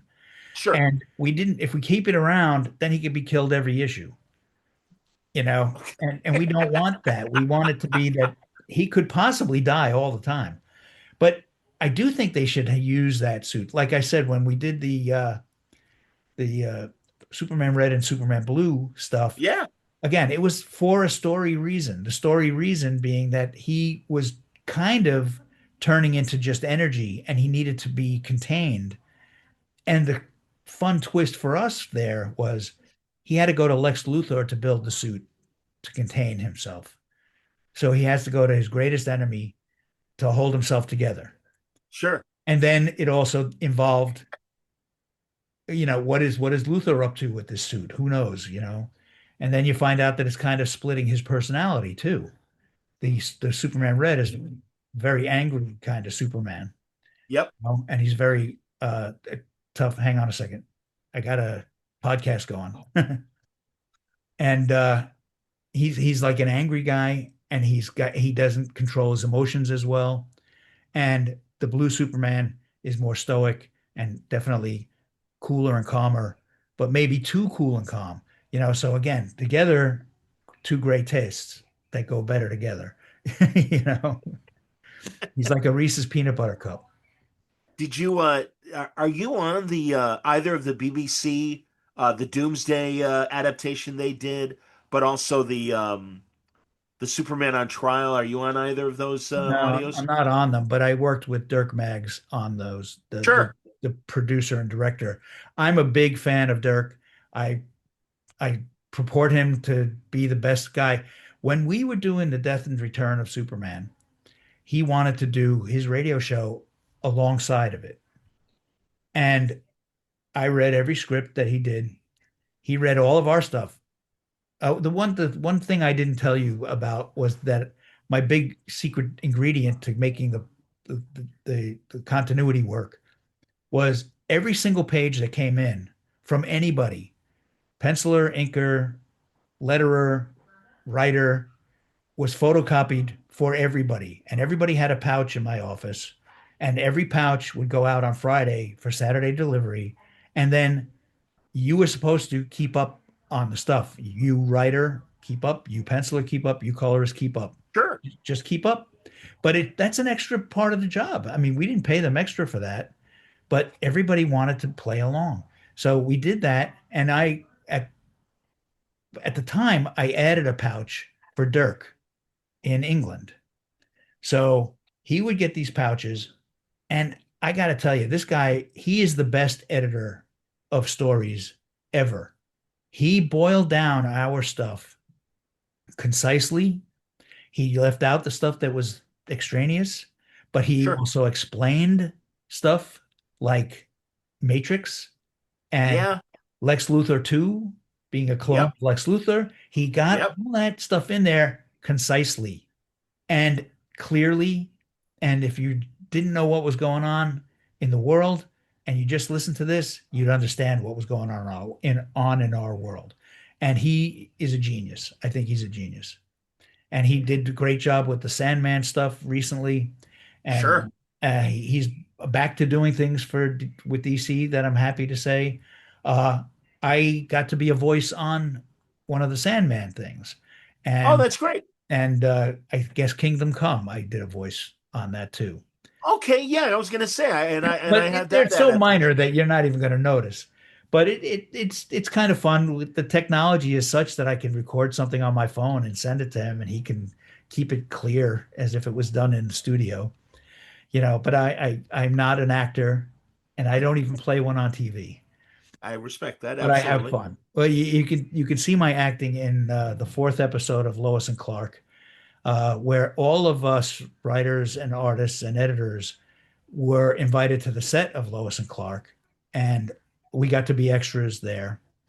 And I'm right at the beginning, and I point up in the sky and I say, "Look," and they dubbed my look. That's how good an Ah, actor I am.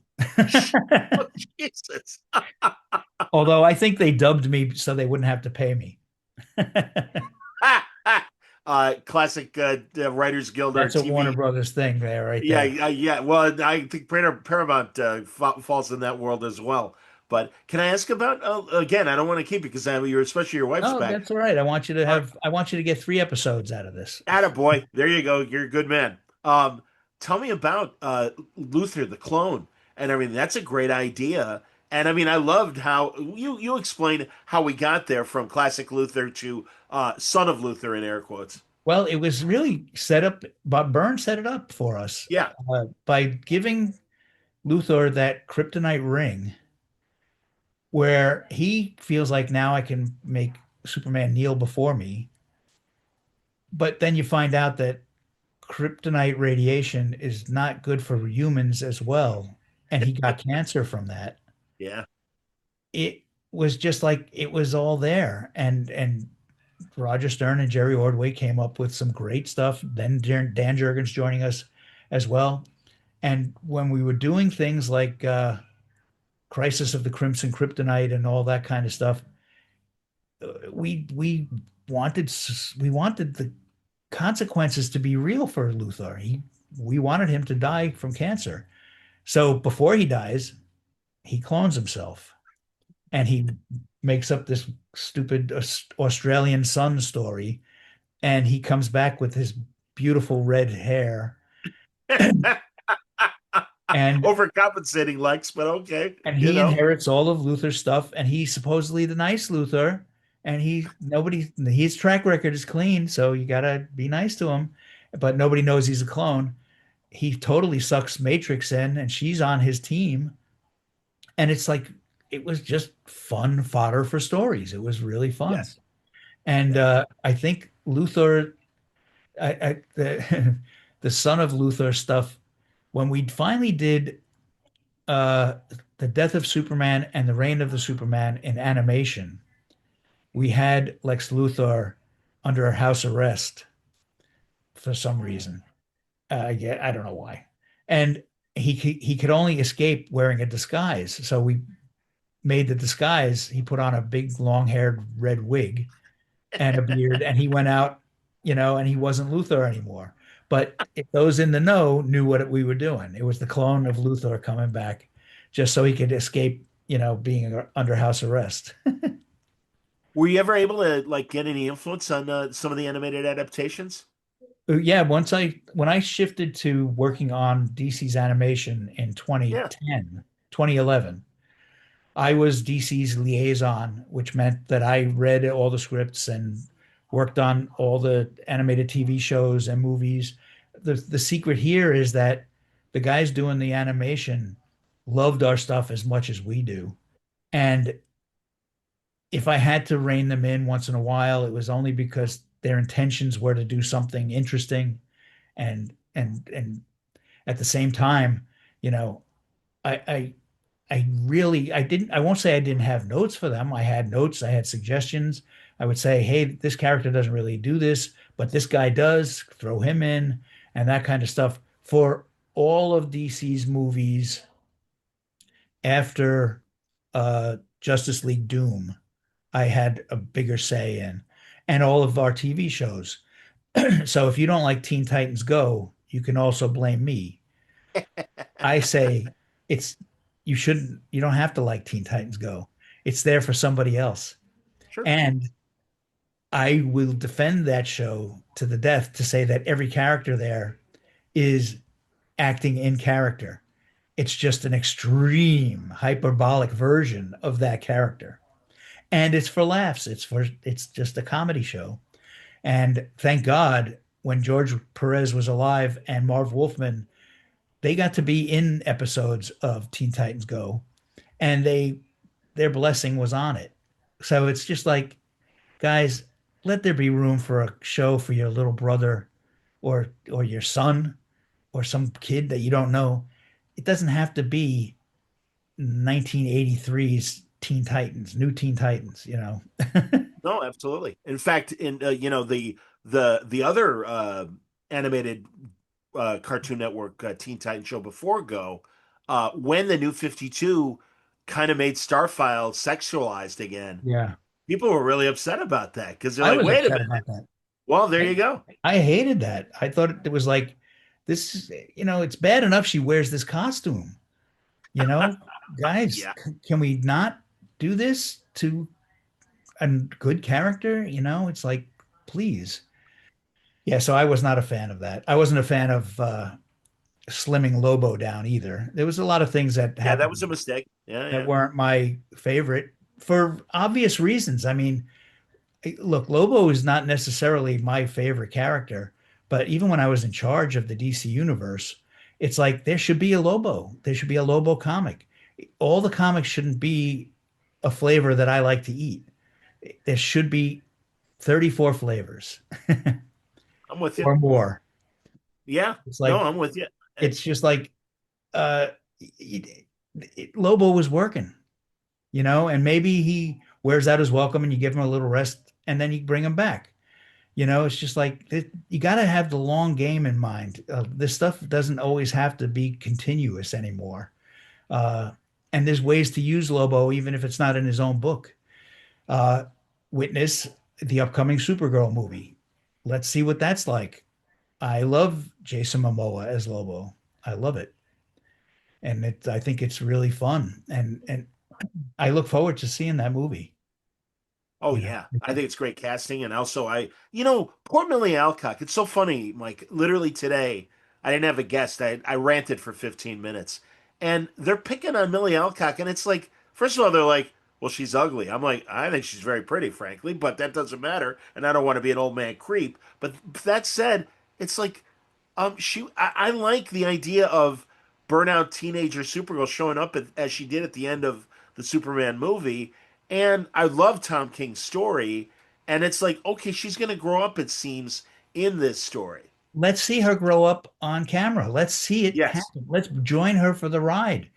I That's the way we dealt with Matrix. That's the way we handled Matrix. She was literally rough around the edges and she needed to learn how to be better. And I have no problem with what they're doing. And I think it sucks. I hate the way people bully on the internet and now they're going to bully me. But it's like just leave. First of all, bullying somebody's looks is about as low as you can go.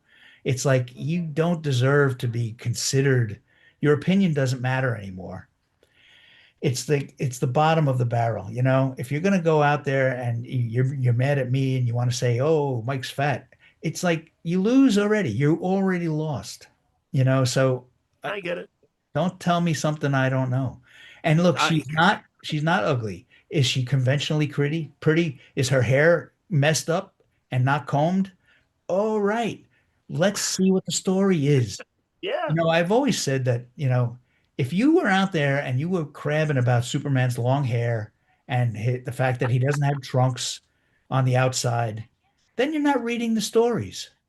Just read the stories. Then then decide if you like the story or not. You don't have to like every single story, you know? I get if you're a paying customer, you've bought the right to have a say in whether you liked it or not. But you don't get to have a say when if James Gunn and his crew say this girl is good for this story that we know and you don't, that's that. Why is the internet not tired of this? I know that I they don't know. they invented the internet so that people could complain about Michael Keaton being Batman. The world was in an uproar Oh, yeah. about Michael Keaton because he was Mr. Mom. Oh my God. God forbid that a guy who does some comedies can actually be an actor. And then fast forward 30 years later, and you're crabbing about Ben Affleck, and you're saying, bring back Michael Keaton. And then Michael Keaton comes back, and you're all like, yay, he's the real Batman. It's like, do you remember what you said in 1988? There's You're no absolutely right. memory. And this stuff it exists. Everything people said and did, it exists out there. And I tell you, the internet blew up so that people could complain about casting in superhero movies. It's the only reason there's an internet. Oh, you're right about that. I felt it was unfair. And all the kids said was, hey, there's gonna be haters out there. All I could be is who I am. And then immediately the haters like just started complaining. And I'm like, I read the Vanity Fair article. She said nothing bad. It was I understand the anger, some of the anger towards Ziegler, Snow Zellweger. White. Yeah, Yeah. actually, yeah, because no, it's not. Renee Zellweger is the one that was Judy Garland. Renee Oh, Ziegler was Snow White. oh, So okay. we'll be clear now. But yeah, I mean, like Snow White just kind of took a couple steps, and it's like, hey, you're picking on this 2,000-year-old German fairy tale. Why don't you relax? I'm Yeah. sorry that Prince Charming offends you, but I don't think you're really helping the cause. Right before your Disney movie comes out, and all these Disney fans have an expectation. So, Yeah. again, I don't mind making a stronger Snow White, but again, I think she went too far. But I think they're trying to make Millie Alcott out like her. And it's like, the kid said nothing bad. Relax. Well, here's the real thing. Like Helen Slater is the epitome of Supergirl. She Sure. looks amazing. I happen to actually have met her since I moved out to California and had Wow. brunch with her, and she's the greatest lady in the world. But she does not live her life going around saying, well, I was Supergirl once and now I'm not, and I'm really upset. But no, she moved on in her life. She did her part, she played her part, she made her money, and she did her thing, and she's a great person. Sure. She's in a crappy movie. It's a bad movie. It's not a good movie. No, it's not. So you can look just like what you want Supergirl to look like and still be poorly done. So maybe this new girl doesn't look like you think Supergirl should look. Maybe she doesn't brush her hair. Maybe her dress is askew. Maybe you should just calm down and see the movie and then decide to hate it. Or don't go. Don't go to the movie if you don't want to go because it's so horrible to you. Somebody who doesn't know what Helen Slater is will go in your place. And that's that. So it's like I doubt the energy spent on this stuff. I don't understand. I'm up. No, I I don't get it. understand. I don't get it. Although I have to confess, I am a I don't think I'm a Star Trek troll, but I do have my opinions on Star Trek, and I kind of think it's lost its way. And that has nothing to do with more inclusion. No, Roddenberry was right, and the new people understand that part of it. But I Yeah. just feel like we're not getting smart science fiction like we used to. I really think the show evolved as in the 80s and the 90s, and we got even smarter, interesting stories. And it bums me out that we're not getting. Well, And and I also, do. not enough people were watching Academy for it to continue. That's what I mean. It might the Ellisons, likely have something to do with it. I don't know, but I also think more so that it was an expensive show, and the numbers weren't there to justify the expense. Well, I like the show okay, and I don't think Star Trek was always super science fiction either. It's like That's fair. it was fun. It was there was an element of Sure. fun that it can't always be dire. Give me the tribbles every day of the year. I like it. But there was a concept to that, but it still needs to reflect our world, and Yeah. our world is diverse. Sorry, Sure it is. haters, it's diverse. Sure it So, is. and the Academy, I think, was a good way to try to get in on the ground floor. I think that, Holly Hunter was an okay character. I think she was, I wish she didn't slouch around and lounge around quite as much because that feels like to me like you're on vacation, you're not on a job. But Yeah. and the other characters that they brought from the other shows, they weren't high level enough characters. They're I think that they could have been more important to the old mythos.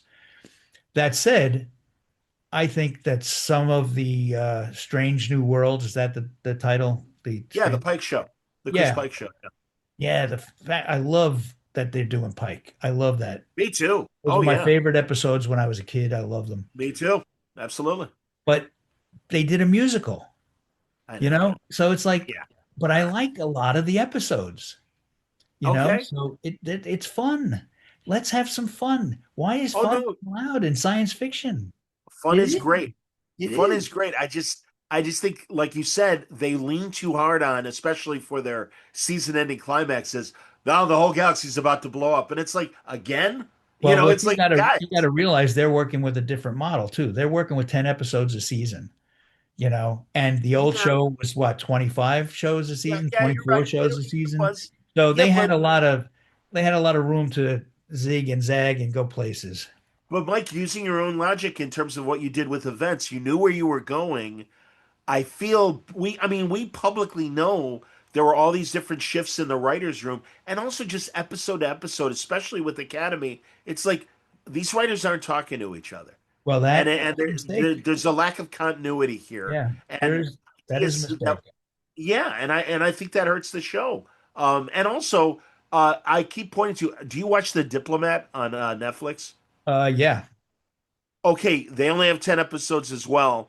They flesh out their supporting characters yeah, quite well. There's excellent writing going on, and I there is. understand, but that's what we used to get. I'm But they not don't saying have every 60 episode. years of history to live up to either. That's fair. That's fair. But You know? also, where is, and you're obviously a Star Trek fan, where is our drumhead or Measure of a Man in the new stuff? I haven't seen it in these 10 years of Kurtzman Well, led Star Trek, and that disappoints I me. definitely think that the showrunner is to blame, you know, the guy who's in charge. And if the writer's room is not in unison, it's going to be a problem. And Yeah, you know, if they're firing people all the time or letting people go or whatever, again, that's his fault, and they should not do that. That's not the concept's fault. I think right. Starfleet Academy is a Completely great agree. concept, and it's a Completely agree. great way to do some Star Trek that's not here's another spaceship. You know, Yeah, it's a good way to do that. And look, if they had maybe stronger characters, maybe if the cast was, you know, if you had a real breakout star in there, they would move on to the next show and work on a spaceship, you know, but it didn't happen, you know. But you know, whatever, whether it's Ellison or bad show running or whatever, it's gone now. So yeah. what's the next Star Trek thing? To go back and do Captain Kirk again? I'm They're not a saying fan. no. I'm not a No, fan. they're saying, yeah, they're saying no. I mean, I keep seeing articles They're not of going to a stop lot. doing Star Trek. Well, no, no, no. And I realize that, but what I had heard, the two guys that supposedly are developing the new movie, although we've heard about developing new movies for the last 10 years and nothing's happened. Yep. But the most recent guys, they did Game Night and they did that Dungeons and Dragons movie, and that it is going back to the Kirk era, but it's not going to be Kirk, Spock, McCoy. It's going to be a different ship. I'm okay with that. I'm I okay think with there's, that too, but you know, I don't think you need to fall back on Kirk all the time. I well, don't that's what I'm think saying. you need They to don't do want that. to do. They don't want to do Kirk. The only guys that do are Akiva Goldsman and Henry Alonso, the guys that are running Strange New Worlds, and I don't want them to continue with that. I don't I like have the, no comment about them. I and think I respect that. they make a lot of mistakes. They've made a lot of mistakes. Well, And let, Akiva Goldsman, no thanks for your Lost in Space movie either. I hear you, buddy. Oh, I so hear you, man. Well, let me ask you more questions about your era of what you were doing with Doomsday and the reign of the Superman and everything, comparing it to, like, were you looking at the Clone Saga and going, "Hey, this thing's meandering. We got to have a No, place." no, I they mean, were or am I awfully conflating years? well. They were trying to copy us, and that's Okay, great. But they're the guys I'm talking about when I say they didn't have their ending. They yeah, didn't have, and Dan Jurgens was one of the guys in the room, yes, you know. yes. So now maybe they weren't listening to him. I don't know. I wasn't there, but they needed to have somewhere to go, and they Well, didn't. I gotta ask Dan. You're right, and it didn't occur to me that he was Yeah. doing both jobs at the same time, basically, I don't, right? I think they came a Or little close after enough. us. I think they came a Okay, little after us, but but Dan, yeah, he was working both sides of the street for a while, and sure, I have no problem with that as long as you're not bringing our secrets over there. of And course, of course. clearly, he didn't share with them my secret sauce of sending everybody a package every week and Were having one the colorist. were the Batman Nightfall guys paying attention to like, and did they have an ending? Like, did you give any advice in terms of, hey, you're doing this, No, they make didn't. sure. They didn't ask my advice. They didn't need my advice. They kind of came up with their storyline concurrently with us and Really? separately. Yeah, but at Okay. the same time, their plan was ultimately similar to Yes. introduce a new Batman who was Azrael and have him be a little bit of a rougher character to show why the original Batman is the better Batman, to show why the original Superman is the better Superman. That's why these guys came along because everybody on Earth was taking Superman for granted. Everyone thinks Superman is a corny character. Our plan at that meeting was to say, okay, we'll take him away from you. If you don't want to be his friend anymore, he'll just go away. And that's okay. Here's what you get instead. And here, you know what? These are the modern versions of Superman. What do you think? And Superboy and Steel stuck around. Sure they did. And the cyborg was a bad guy, so everybody fights him. And the Eradicator was a construct from Krypton, so he was never really a person. So he kind of bounced around the DC universe, but never had his own book or anything. But Sure. Steel and Superboy, they earned their pipes with doing the whole thing separate from the Superman comics. So we did a good thing. They had 100 issue runs, those books, and it's like Yeah. nothing to be ashamed of there. They did a great job, and I think the back guys we got 100, almost 100 issues out of Azrael too. That's true. It's like these concepts were good maybe for the time, but it's the same as what's going on now with the absolutes. This is good for the time. It's Sure. working. And honestly, a $5 comic book is a tougher decision to take a chance on. It's really hard. Our comics were a dollar, maybe a dollar and a quarter when we Yeah. started all this stuff. It's like it's much easier to gamble with pennies, but they don't make pennies anymore. So Literally. Yeah. this is definitely a tougher world to sell yourself in, and DC's doing great right now, and I'm all for it. I haven't read any of the absolute stuff. I haven't read any of the all in stuff. I want to read the KO stuff too, but honestly, my retirement was meant to be. I got to read all these prose books that I've been buying for 40 years that are just sitting around gathering dust that I have never had time to read. And even there, I'm not reading them fast enough because there's way too many good shows and movies streaming now. I can't keep up. There's too much. You want me to watch The Diplomat? I can't be reading a book. No, I respect that. And you So did. it's tough. I do want to be Yep. up on everything. But and at the same time, this is something like I used to ask Julie Schwartz when he retired. I said, "Hey, can you read my books and tell me what I'm doing right and what I'm doing wrong?" And he goes, "I don't want to read them. I don't want to read them. They're you don't want to. My advice shouldn't fit your books, and I don't want to be upset by what you're doing. I I get don't it. know what you're doing, but if it upsets me, I don't need that because I did my run. I'm done." And I said, "Don't you have any advice for me?"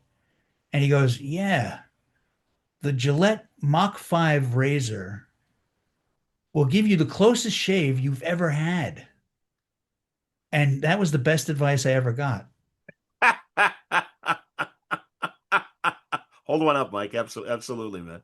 There And you I go. Thank you. swear by this Julie Schwartz recommendation. So I'm telling you, it he was right, and he was right to stay out of it. And I don't need to chime in on what's going on with the new books. I'm just glad they're doing good. And if they're doing good for reasons that I hear, I'm happy. So I think that's great. Did you ever, when you first came from Marvel to DC, did you think like did you encourage the Marvel style in your writers, or Well, like were you dealing with full script? I mean, or how did that all work out? I didn't need to encourage it. First of all, I had a chip on my shoulder and I had something to prove. I wanted to show Shooter that I was a good editor and he messed up. So I came in with that on my shoulder. Now, John Byrne was writing and drawing his own stuff. He would still write a couple of pages of a plot so that I would know what was coming. Sure. And but then he would go and draw it however he wanted to do it. Marv Wolfman was writing plots for Jerry Ordway. And then when he left, John Byrne would write plots for Jerry Ordway. So it was guys who already wanted to do plots. Uh, Roger Stern came on. He's a plotter from Marvel. Louise Simonson came on. She's a plotter from Marvel. And so I didn't need to decide it. It just Got was it. the way we all did work. Dan Okay. Jurgens joined us. I don't think when he was doing Booster Gold, he would write a full script because he was Okay. drawing it. I don't know. Right. But next time you talk to him, you can ask him about that. I intend to. But it's like so it really and again to me, I think it's a better way to work because it includes the artist more and it gives them a chance to have a vote on what something looks like or how it plays out. And so yeah, that there was no flat out decision day for that. It was just the way it was. And then, the other writers who came along from TV, the Jeff Loebs and the Jeff Johns and all that, and they were doing Yeah. full scripts. It's like those work too. I just I just think they're a little more sterile for the artists, and the artists don't get as much leeway. Forget about Alan Moore's script, where he writes 5,000 pages for one panel, and you the artist have to decide, well, what do I put in? Did you ever edit him, No, no. Alan? I Okay. tried to get him to do stuff, but he was always mad at DC. So Yeah. I Yeah. didn't No do it. shit. I know. All that's. How about Dave? How about Gibbons? Dave, I was the guy. I put Dave on the World's Finest miniseries that we did. I Yeah. gave him his first writing job per se. And I always felt like Dave Gibbons, if you're working with Alan Moore, you are actually a good editor because you're boiling things down and you're clearly a thinker. So I called him and asked him if he wanted to write the World's Finest thing. And I got Steve Rude to draw it, and they were a great team. It was a great It thing. sure was. And I then literally. I just talked to Steve a couple weeks ago, but keep going. Tell yeah, me about it. and then Dave went on to write tons more stuff, and Oh rest yeah. is history. Indeed. So, yeah, I mean, I don't think he owes me his career or anything because he would have been writing anyway. That's the thing. All these guys would have been doing it anyway. It was just Sure. the day I was there that they got the chance to do it. Yeah, it seems like most artists, because again, you're right. They're storytelling, and it's a question of dialogue or whatever. When Kirby was writing his own stuff? What'd you think of it as a reader? Well, I think that by the time he got to DC, Yeah. he could use a Stan Lee.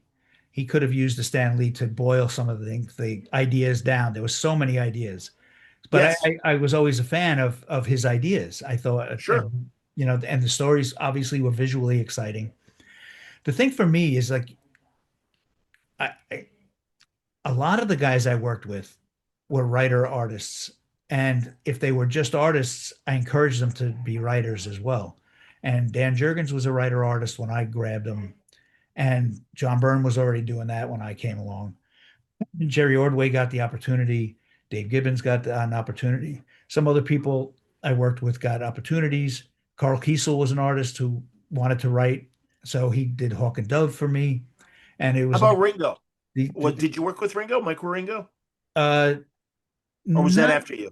no, that was after me, and Excuse me. Okay. he was supposed to be the artist on Shazam when Oh Jerry wow. Ordway was Yeah. writing Shazam, and he was going to come from Flash and go right on to Shazam. And then when I sent him Jerry's plot, he said, "This isn't for me," and I Okay. had to scramble to get somebody else.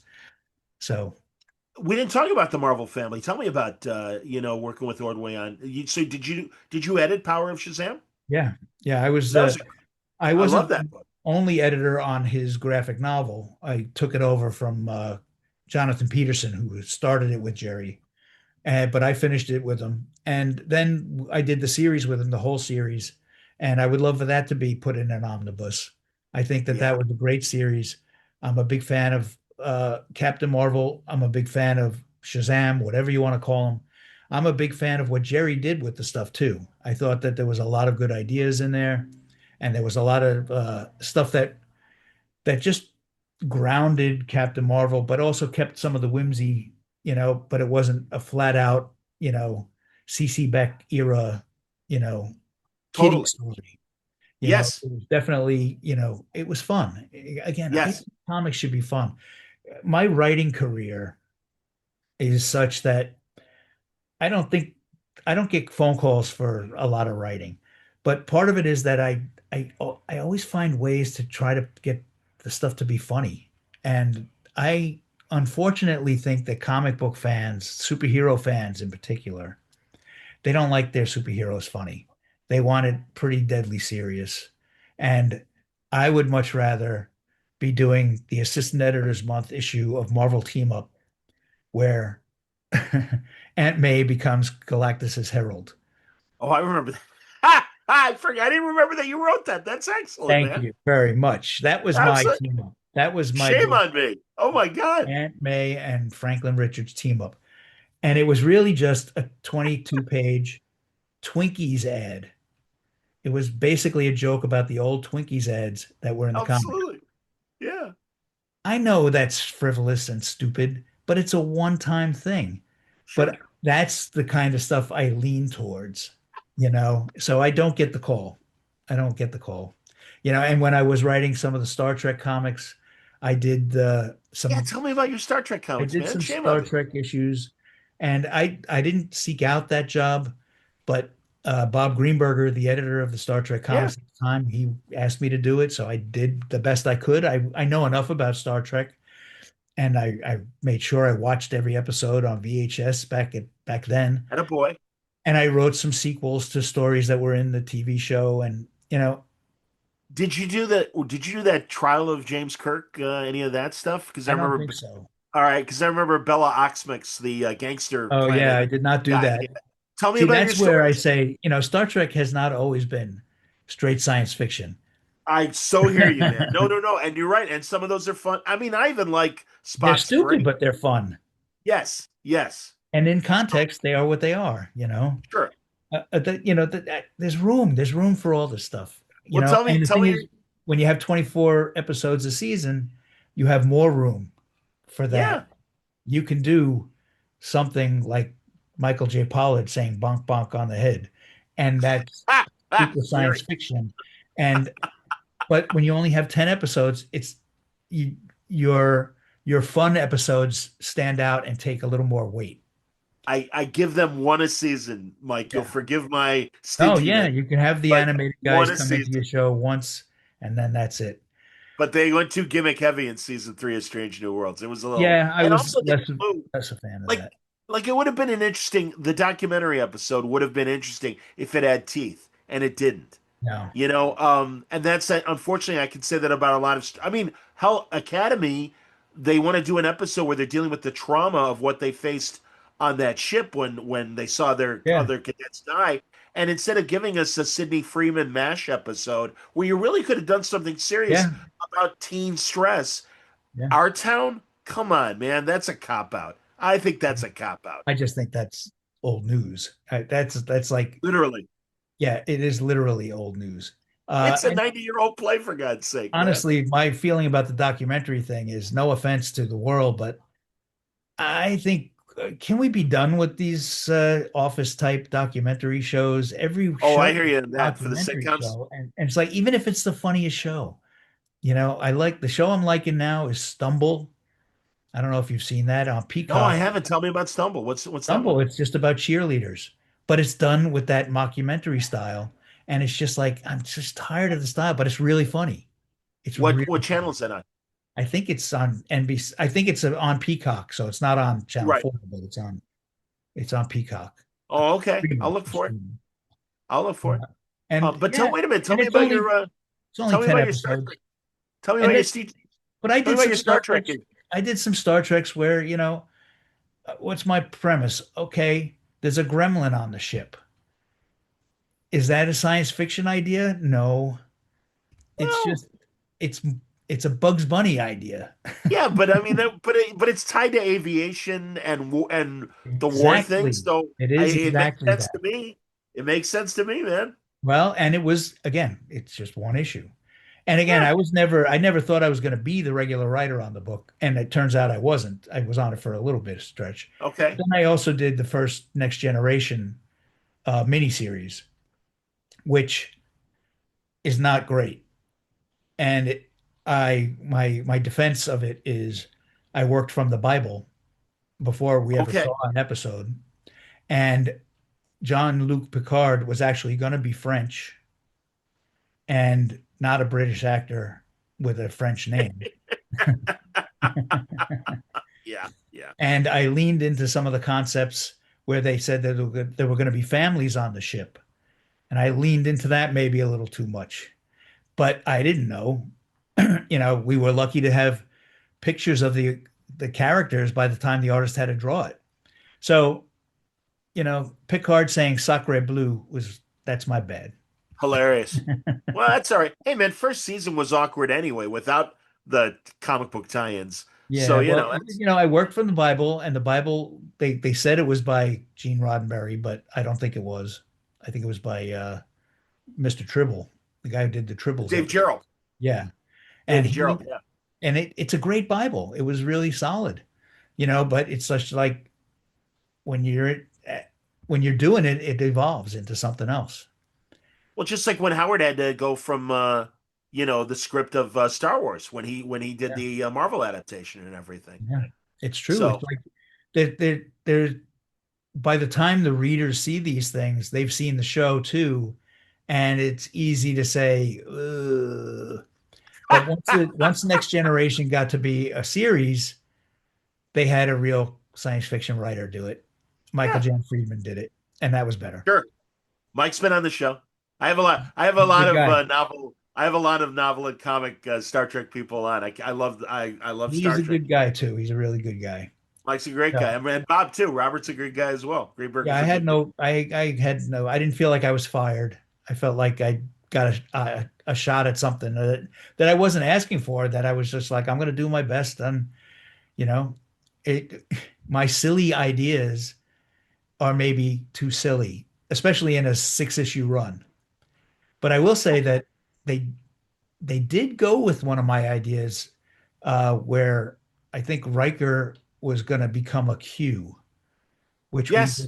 we did elements of that in some of my stories, and because he was going to be singled out as a guy who was a possible Q, and Yep. they went with that. So, Yeah, I remember that episode. Sure. Absolutely. so I didn't get paid. That's unfortunately I, par for the course. I don't expect to get paid. I don't complain about that kind of stuff. I know the deal when I go in. I sign Do the you papers. do you want to do any long form writing, novels or short stories or I don't think I have the attention span to do a novel. Honestly, I okay, wish I all right. did. I wish I did.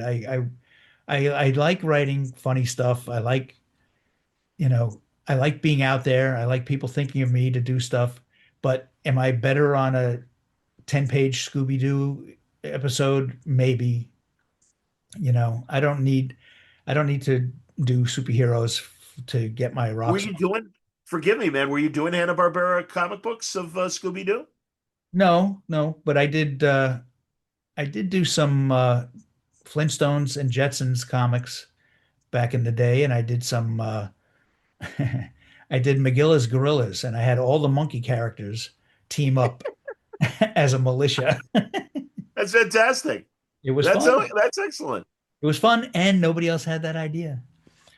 I did a story for the Flintstones that was called The First Purple Dinosaur when Barney was big on TV, and it was basically Dino gets a kids show. So it was fun. These things are fun. And, I'm coming in with a clever idea. That's what I can bring to the show. So think of me for clever ideas. And that's where I can be a consultant if you want. I love it. But Did you say you did a Mad? Did you say you did a I Mad? did a one page thing for Mad Magazine in the last 6 months. And I think it was issue 46, I want to say. I don't know. Let me quickly look. Wow. I don't want to be boring on your screen No, here. no, no. You're doing good. Mike, if anything, you've given us a list of things to read and watch, and also a list of questions I have for Ron Mars and Dan Jurgens and the like and Yes. everything the next time I Well, let me talk to say them. something about Ron Mars right there. Please. The other greatest thing I ever did was the Marvel versus DC book with Mark You were Grun. the editor. I was DC's side, Mark Grunwald was Marvel's side, Tell me and about the event, man. Yeah. Peter David was our right. Ron Mars was a DC's writer, and Peter David was Marvel's writer. Okay. So the best thing we ever did was at Mark Grunwald's apartment. We put our heads together. We came up with the story of DC versus Marvel, which is, oh, there's going to be fights, and the readers are going to get to vote on some of the fights. Isn't that nice? Good for the readers.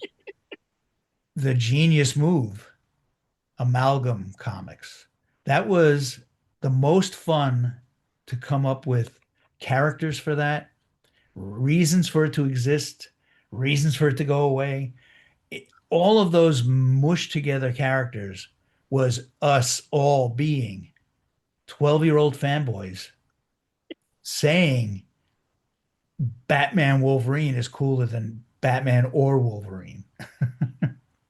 You know, Captain America Superman is way cooler than just Superman or just Captain America. That those we were little boys coming up with that stuff. And then when we threw it open to the editorial teams on both sides and everybody put their ideas in, I don't know if you saw the amalgam omnibus that came out. I saved a lot of the lists that people sent us. And there was a lot of stupid names, a lot of stupid concepts in there. And we did what we thought were the good ones. And everybody's always like, well, was there any characters that you didn't do? I said, we did the good ones. Trust me. The only one I think I wish we had done was Alfred Jarvis, giant sized manservant. That would have been amazing. Absolutely, man. But for a whole comic, maybe Yeah, not. maybe five pager. All right, I respect that. Absolutely. That But we had fun. It was the most fun. That's the other day I had the most fun in comics. And I that's respect that. almost 30 years ago now. So it's kind of sad. Well, no, I But loved then I did Tim shift over Drake. to the animation side of things, and I had a lot of fun doing that stuff too. We did a thing, and again, all the credit to the Warner Brothers animation guys. They did the bulk of the work, and I just was the guy saying, "Great idea! Ooh, let's try this idea instead," and just stuff like that. But when they were doing something called DC Nation, it had, I guess, was it Young Justice Yes, and Green Lantern. And yes. then in between the shows, there were these shorts. The interstitials. Short. Absolutely. Some of them are the most creative things that anybody ever did. There's some great stuff in there, and there's some funny stuff in there. Look for them on YouTube. The Dead Man DC Nation shorts are beautiful, and the Aardman, the guys who do Wallace and Gromit, they did some. They did World's Funnest. There's so many great things. I agree. To just hunt down DC Nation shorts, and they're beautiful things. The Wonder Woman one by Robert Valley, Sure. awesome. It's great. So Art and Franco put me in a cameo in the one where Streaky and Crypto are competing, or well, Crypto's competing, Streaky's sleeping, and when uh-huh. Crypto saves the capsized boat, it's Art Oh. Baltazar, myself, and I don't know if you remember Art's friend Jimmy the Muscle, Oh. but we're the three guys, we're the three survivors, and we waved to Superboy or to That's so Crypto. great. That's So yeah, great. I'm very proud to be part of the Well, DC those Nation. things were awesome. I love the uh what was it called? Uh Farm League, which was all DC Bat characters Cow, as animals. yeah, right. Bat And Cow was as a wasn't Justice League, and it was like I don't know, it was Super Manatee and characters like and Wonder Wombat, and it was just these fun characters. I forget what Batman was. I, I don't know what I don't know what he was, but Was that Aardman? Bat Cow was from Ren and Stimpy. Not Ren and Stimpy, from Mighty Mouse. That's how far that goes back. Oh, because I always thought it came from Marty's Tiny Titans that he had Bat I Cow. don't think so. I don't think so. There was a Bat Cow on Mighty Mouse. Crazy. Yeah. And That's it hilarious. was John Cristofalusi who did it. That's why I thought it was Ren and Stimpy for a minute. Oh, So interesting. anyway, Mad Magazine number 46 has my page in it. Wow. I only wrote the page. Herman Mejia drew it. It's beautiful. It's a one and done stupid joke, but I am now an official idiot. I Congratulations. Well accept done. my award. But I am going to go to the Internet Archive and I want to look up some of your pages of That's the thing. The Mad Magazine is still going, and it's mostly reprint, but there are new pages in there, so check it out. It's tough. It's a steep price. If you're somebody who has every issue of Mad, you probably don't need to spend for this new stuff. But if you're a kid who has never seen Mad, there's a lot of stuff in there that you'll like from the old days, and you don't even know it's old. And then there's new things. So they're spending some money to do little new stuff. They're trying to keep the name out there. That DC comic that came out this week, that is a Mad presents DC's universe. Yeah, the April Fool's thing. Yeah, it was a great thing. And I had recently suggested stuff like that to them, and I didn't realize that they had already had something in the works. I would have loved to have been a part of that even, because it's just great. It's just great. They should have that stuff out there. I'm with you, man. No, and that's why I appreciate. And Tom Pyre is a guy that is of your era. I love Yeah. what they're doing over at Ahoy. Yeah. Have you ever talked to them about maybe doing something? No. I know Tom. I gave him some of his first work in comics. Yeah. But he was on staff. He's a great guy, and I think he's one of the funniest guys that there is out there. And he should be doing funny comics, And Ahoy's. I'm glad for all their success, or if they're doing as much as they can do, great. But now again, I'm not sniffing around for work. But if work sniffs around for me, I'm all for it, and I'm happy to be on people's radar or not. I really do feel like it's okay. I had a great run. I feel like I did a good job while I was in the race. It's time for somebody else to run. I'm an old man. My feet hurt. Okay. And again, man, that's my feet are getting surgery on them all the time because I'm done with the race. Yeah, actually, you told me that prior to our talk. Yeah. So I sympathize, man. Everything went okay with yeah, so far so good. So far so good. All right, good deal. I can walk to this chair. Dude, I swear to God, I just got a foot vibrator for my neuropathy, Ooh. So I understand. Yeah. That's all right. A lot of things. There's a lot of things down we'll there. Get through it. That's all right, Mike. You'll do good. Mike, thank you so much. Honestly, it's been a pleasure to be here. Thank you. That's my last dad joke for now. I hope you'll again, after I do my research, maybe down the road, if we could do another one of these and we can go into other arenas. Yeah, if you want, if you find the nooks and crannies that I missed, go for it. Houston, make sure you subscribe to the Word Balloon podcast, become a legal Word Balloon listener at patreon.com/wordballoon. I just want to tell you how to copy.